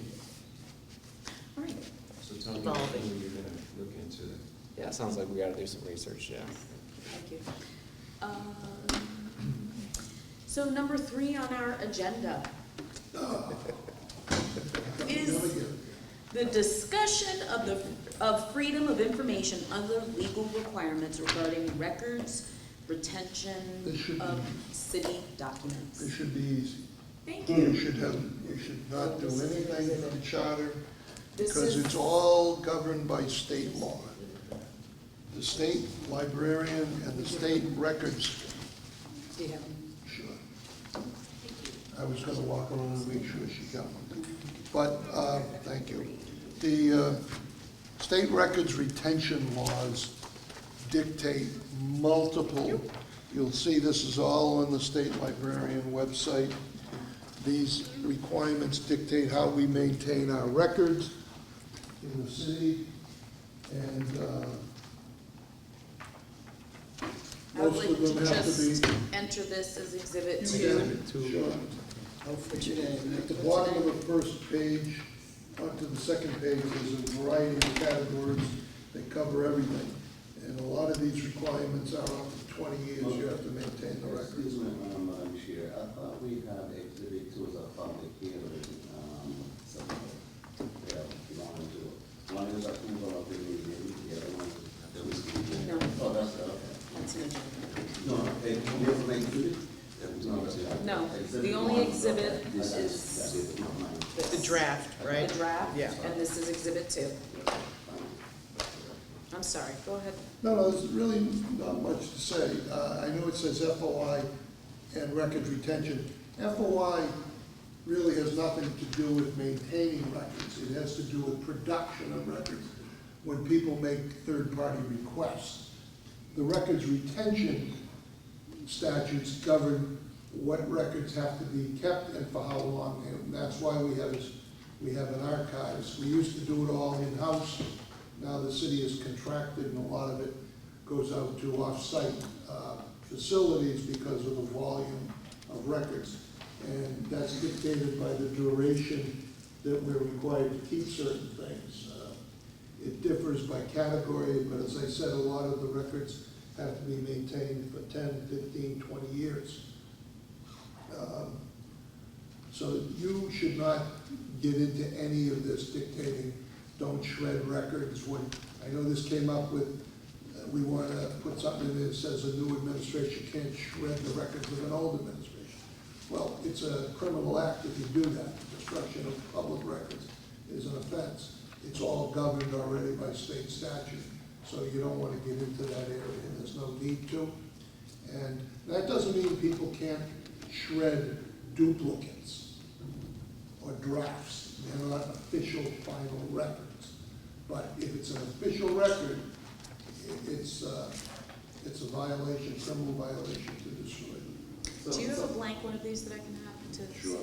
Mr. Moore, I have a question. Who will be the checks and balance individual to assure that that does not happen? Who's gonna do that? Well, that's again a charter issue. If someone finds that it's happening, then they file a complaint with the police department or with the mayor or with the state records keeper. I have one more question. So, I'm using just like our president. When the president moves out of office, there's some team come in and take all those proprietary documents. Make sure they have all the documents from the president to the vice president, everyone, take them, document them, and they put them in the record. They take some of them, you're right, some of the executive records are taken and they end up in a library So somewhere. my question to you, is, Our records don't go anywhere. Our records remain with the city because they're not the mayor's records. They're not. no, you're right, but let's say, okay, you take up record and you put it in a vault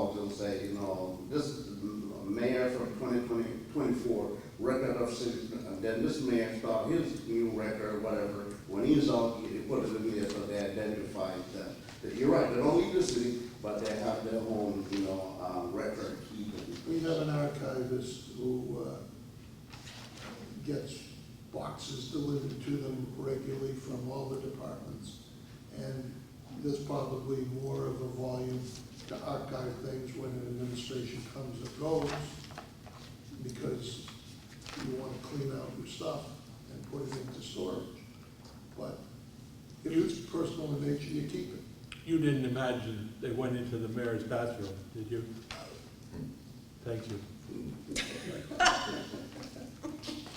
That's, so that point regarding administrations destroying records prior to a new administration coming in, and that has happened in this city. I don't know that to be a fact. Okay. I don't know whether it has or hasn't. I just in historical respect, when Paoletta took over from John Indonesia, all the files in that office were completely empty.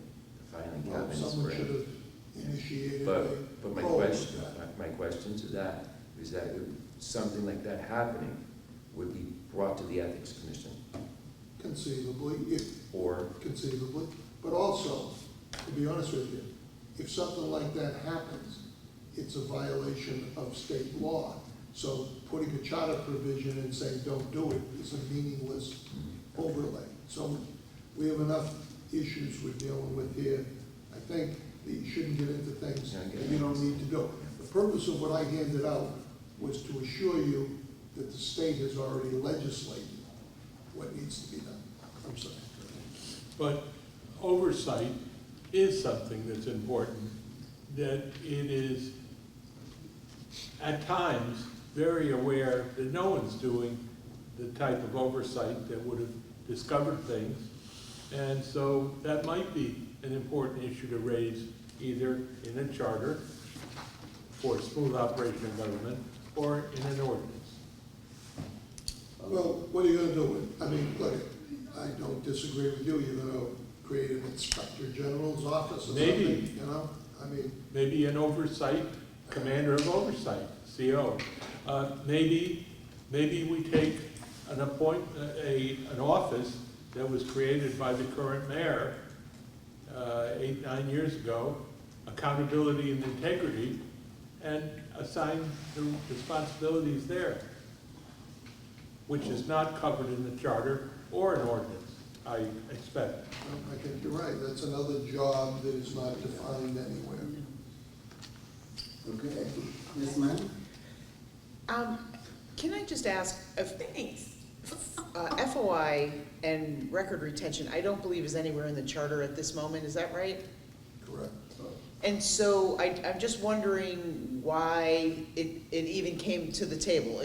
I went through the minutes on different meetings and stuff, and I didn't really see anything, and I'm just wondering if somebody knows the root of this, so we could understand why, I think the young man I'm looking at over there raised the issue of what do we need to do to prevent people from illegally shredding documents. Where's their young man?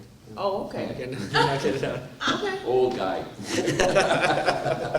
How about the guy? To me, everyone's young. Okay, I just wanted to know, because I went through the public hearing, and I was looking for notes to see why we were talking about it, and I fully respect that. I have a proposal on this too, since I know people want to move on and stuff. To John's earlier point about when we talk about ethics, talking about residency and oversight of that issue, put FOIA in there too. So when we talk about ethics and we list the things that they should be watching out for, add FOIA to the list along with residency. I think that's maybe a way to reference it without double making it against the law to shred documents, which they already can't do. Oh, just leave it. Okay, thanks, everybody, thank you. So, the next item on our agenda, number 4, it says review the edits of chapter 2, 4, 7, and 9. That's what we just kind of did. Well, What I would like to quickly have us do is look at the highlighted ones, though, that we did not talk about as a group. That's good. We're not touching chapter one. Hmm? We're not touching chapter one. Is this mention on it? Oh, I think we should hold one, only because we asked outside counsel to give us recommendations on a whole new chapter one. So we'll leave that. So, yeah, I would hold that one. Sounds good. Chapter 2, The high, if you look at section 5,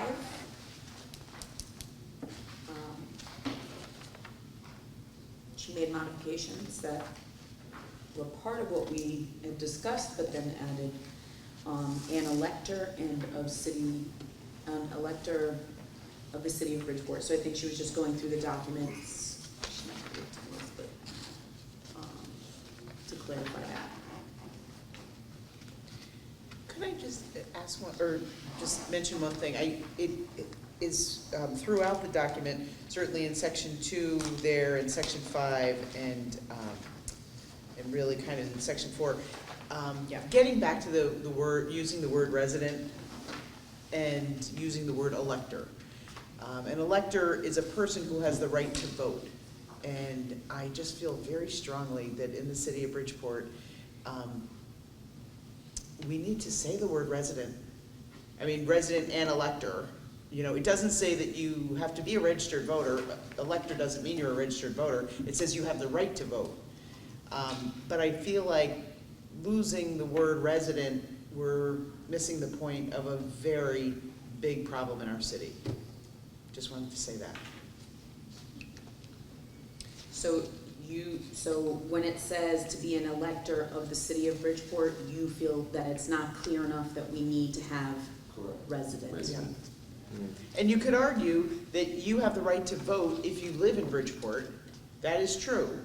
But I just feel like it needs to be said right out loud because it is a chronic, very high-level position issue in our city. That maybe a few of them now have been resolved, but it's been a very long-standing problem with certain elected positions. I'm in agreement. I agree with the sentiment. I guess when we discussed that, as I recall, there's like state statutes and stuff that reference electors, and typically in the law, elector does mean both resident and not only the ability to vote, but you actually have to be registered. So it actually, usually that means both.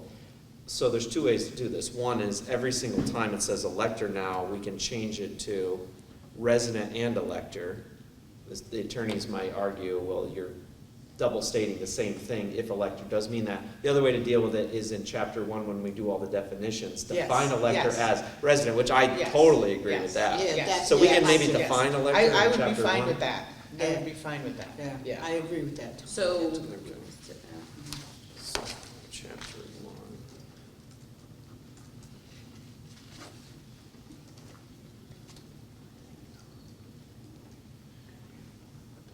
So we're gonna leave it as suggested, just define it somewhere else. Mhm. So Yes. elector would I mean, I'm fine with that. If the would be rest- something like, elector means, bona fide resident of the city and registered to Who vote, or meets- whatever the appropriate Who definition meets is. the terms of voting. They're not 3 years old, right? Right, who So has three the right things. to vote? Well, so it's not just a resident, but it's whatever the requirements are to become a voter who has bothered to register, Yes. okay? So they can't be 18 and unregistered, not good enough, they have to be registered. Well, but again, with. As an elector. The things are changing so that you can do day of election registrations type of stuff, but that is unimportant for this. I'm not trying to split hairs. I'm just saying, getting the clarification, I agree, Sue. Thank And you. here's the really important thing about this definition. First of all, and again, this is why it's like we're double and tripling the meaning of the same things, because in order to be on a board or commission, we have to check your party affiliation, because there are statutes that govern party affiliations for all these boards and commissions. In order to be registered to vote, you have to be a bona fide resident. So elector definitely means you live here, because else how would you be on the voter rolls? So, but I think a definition, Yeah. making it clear is a great idea. But Tom, I just want to think about it. It's a part of the checks and balance that comes before the Ethics Commission. Before you come before the Ethics Commission, there's a package that will come to us to say, hey, we checked John's background, everything was clear, that's why it reached us. We checked that he's a registered voter. We checked that he lived in the city of Bridgeport, address. We checked that he pays taxes, whatever it is. And we also checked to see if he have any criminal history or background or whatever. So there are some checks and balances that go through to verify that he or she is a resident of the city of Bridgeport, is legal registered, and filing their taxes and so forth. So, but I agree, if you put a resident in there, it's a broader clarification. Yeah, and I will say there is a chronic issue that people who own property and register to vote at that residence, but do not live at that residence, is how it has Always been, yeah. and the ACLU will tell you that you do not have to prove where you lay your head at night. So there's a, you know, It's a fine line. the dog chasing the It's tail. a gray area Right. that we have still not have come to a conclusion of the results. Right, You know? absolutely. So, So, thanks. Any other comments or questions? I'm good. We're at 8:17. That's okay. Hmm? That's okay. Oh. He said it's past. Do we, So that's Do gonna be we the, want for the to- record discussion. do we want to, look through just the edits of chapter 1? So we can say we looked at those? But chapter 1, I thought we were gonna Oh, hold off. Oh, I think sorry, one's and then gonna be a chapter 2, sorry. Chapter two. Yeah.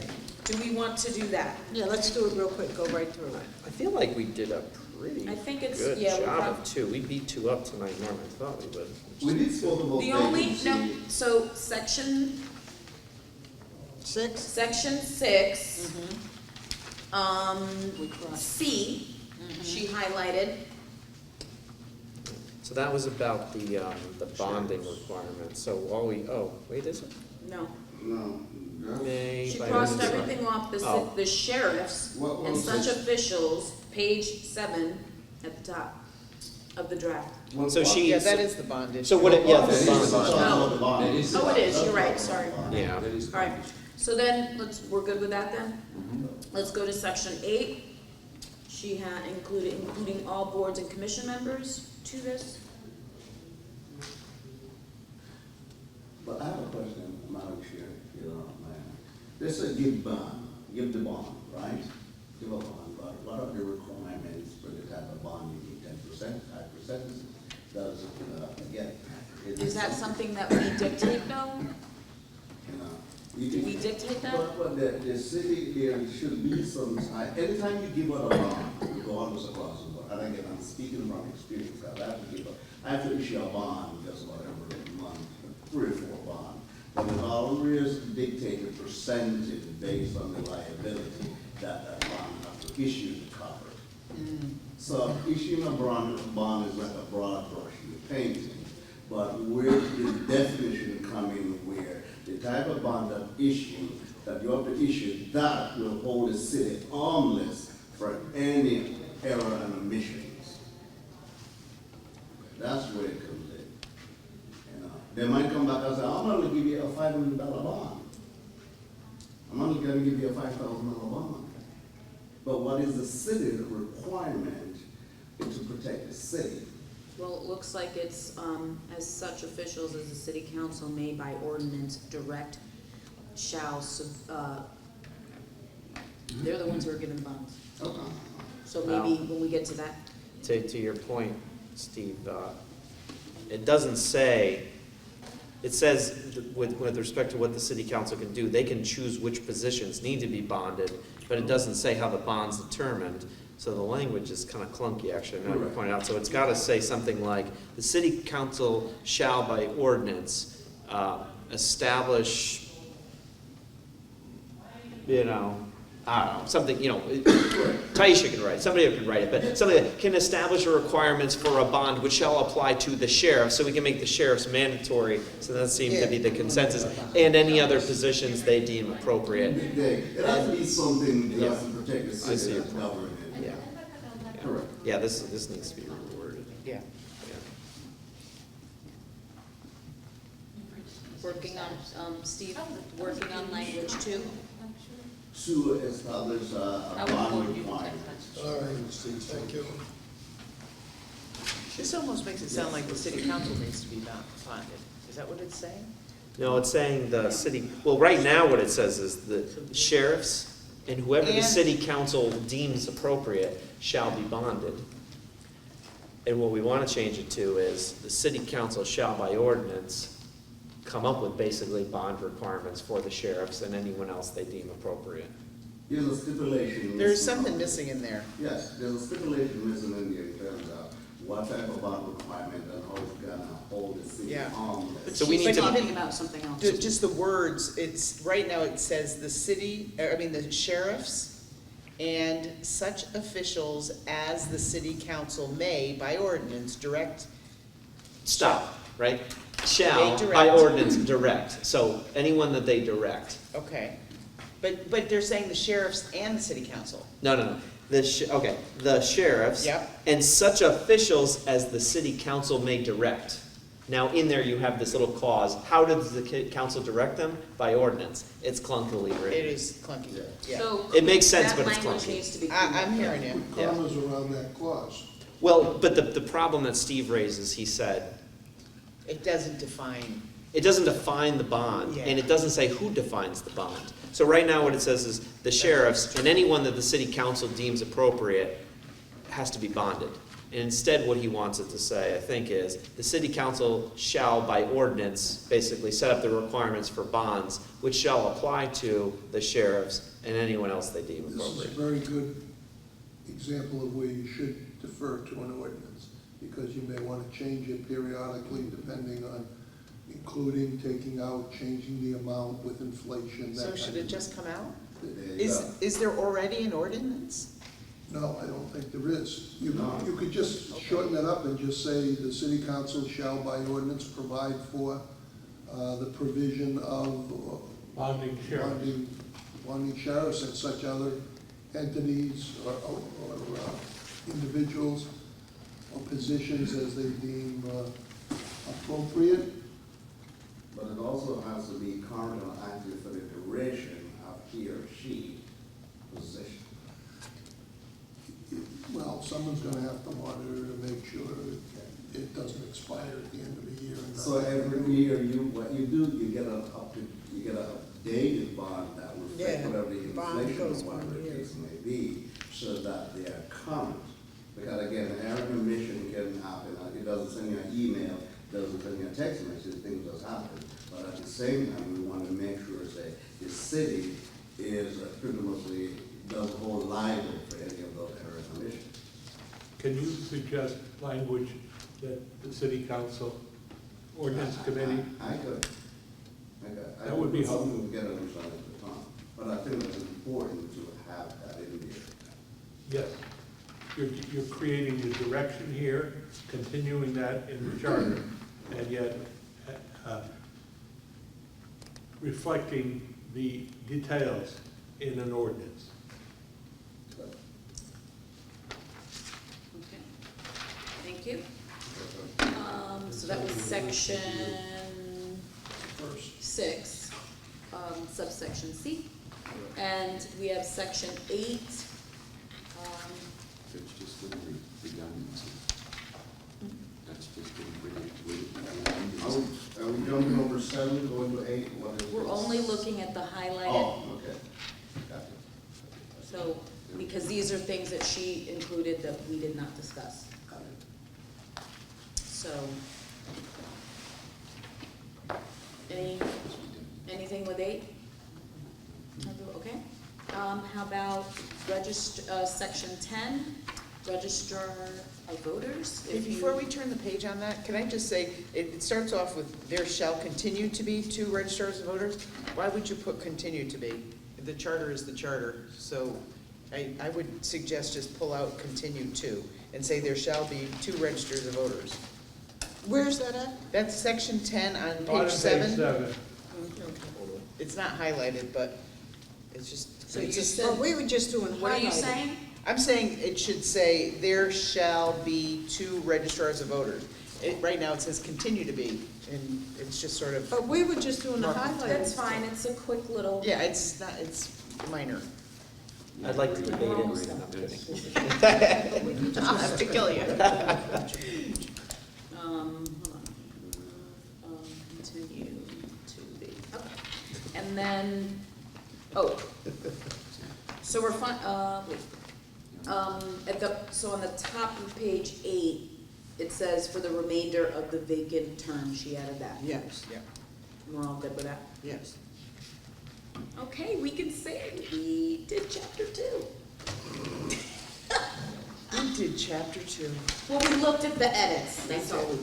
I have to say, we actually changed a lot of We stuff. did tonight. do a lot. That was good. That was actually, Okay, so, I didn't have high Alright. hopes for this one. Aw. Actually worked out. and then, yes. The discussion of the public. Yeah, right. So next on our agenda is discussion of public hearing on April 9th, 2025, from 6 PM to 8 PM at the North Branch, 3455 Madison Avenue, Bridgeport. That's our next meeting. That is, yep, April 9th, and we have a public hearing there. So will we be able to get that out as soon as possible so that it's broadcasted to? Marty, can you make sure all the common council members, Excuse me? can you, please, Chair, so you know, the president of the council, can you make sure that all the council members try to, live your, any way they can? We have a public hearing at the. The 9th, The The 9th. 9th, yeah. Good. have And education the and picture you social. took says, City Hall. Yeah, I just changed Are it. you asking for council members to attend, or you want them to push it out to the public? Constituents. Constituents, Constituents. we don't need council. No, we Why don't we have some representatives? No. The constituents, The yeah, constituents, people. reach Their out to the constituents, well, constituents. I'll have to push it out. Hearing, so- Yeah, and then we have the other one, is at Newfield Library later on. It's on May 6th. That's on May 6th. Heidi, the reason I'm bringing that up is because when we had our first public hearing, we had like 3 people that spoke to us. And that was in and of itself. And your council disaster. person spoke most of the evening, if you want to watch. Good hour. I just want to remind everyone that we did do the press release, we put it out on our, What's the matter? I I'm know. just saying. talk to the council on our, that, they've been pushing it out, so I'll make sure Ashley does get a video done. I'll push it out that way, but I will have Thank you. council members put it on their Facebook pages. Oh, Those that look okay. at Facebook all the time. Yeah, right? Thank you. Thank you. And, yes. Can I just- This is good for email blast that they send out, They do? I was hoping so, that goes like, is there something we can put this on, send it out to the resident or whatever? That, Just to go do we down. have an It email can be blast? put on the city of Bridgeport Facebook page, right? You put it out there, you put it Well, out. they got a Bridgeport, chat, site that they talk about, all in Bridgeport, or whatever the other site. that We they- can have Lenny Grimaldi put it That's out. the moment. That's the one. We can act doing it local, he does everything else, he should put out publicity for us. Yeah. Right? You're like the Oh, brand. folks, you're keeping your, Oh, well, you know what? Anthony had them, he put them out tonight. Do you want me to just take them and? you did not put them out tonight. I did. Oh, he brought them down here, didn't he? Oh, you didn't put them out, but he brought them down here, didn't he? All right, fine. And wait, what? Yes, she did. So what do you want to do? You want to I keep them? feel like No, I kept you my keep them own. yourself. you and kept you mine. give back keep your to me. own. What about the people that didn't come? You One take that I will hold on to those Here, give 'em. and give them to when they. I'm not when they responsible for arrive. losing Joey's downtown. Oh, yeah, we didn't Oh, wait, motion we to didn't adjourn. adjourn, folks. You didn't adjourn. Make a motion to adjourn. Second. Oh, wait, who would, so John, you did, and then Mackenzie second? All those in favor? What time is it? Opposed? It's 8:30. No, it's past that time. Trouble. All right. No, I got that.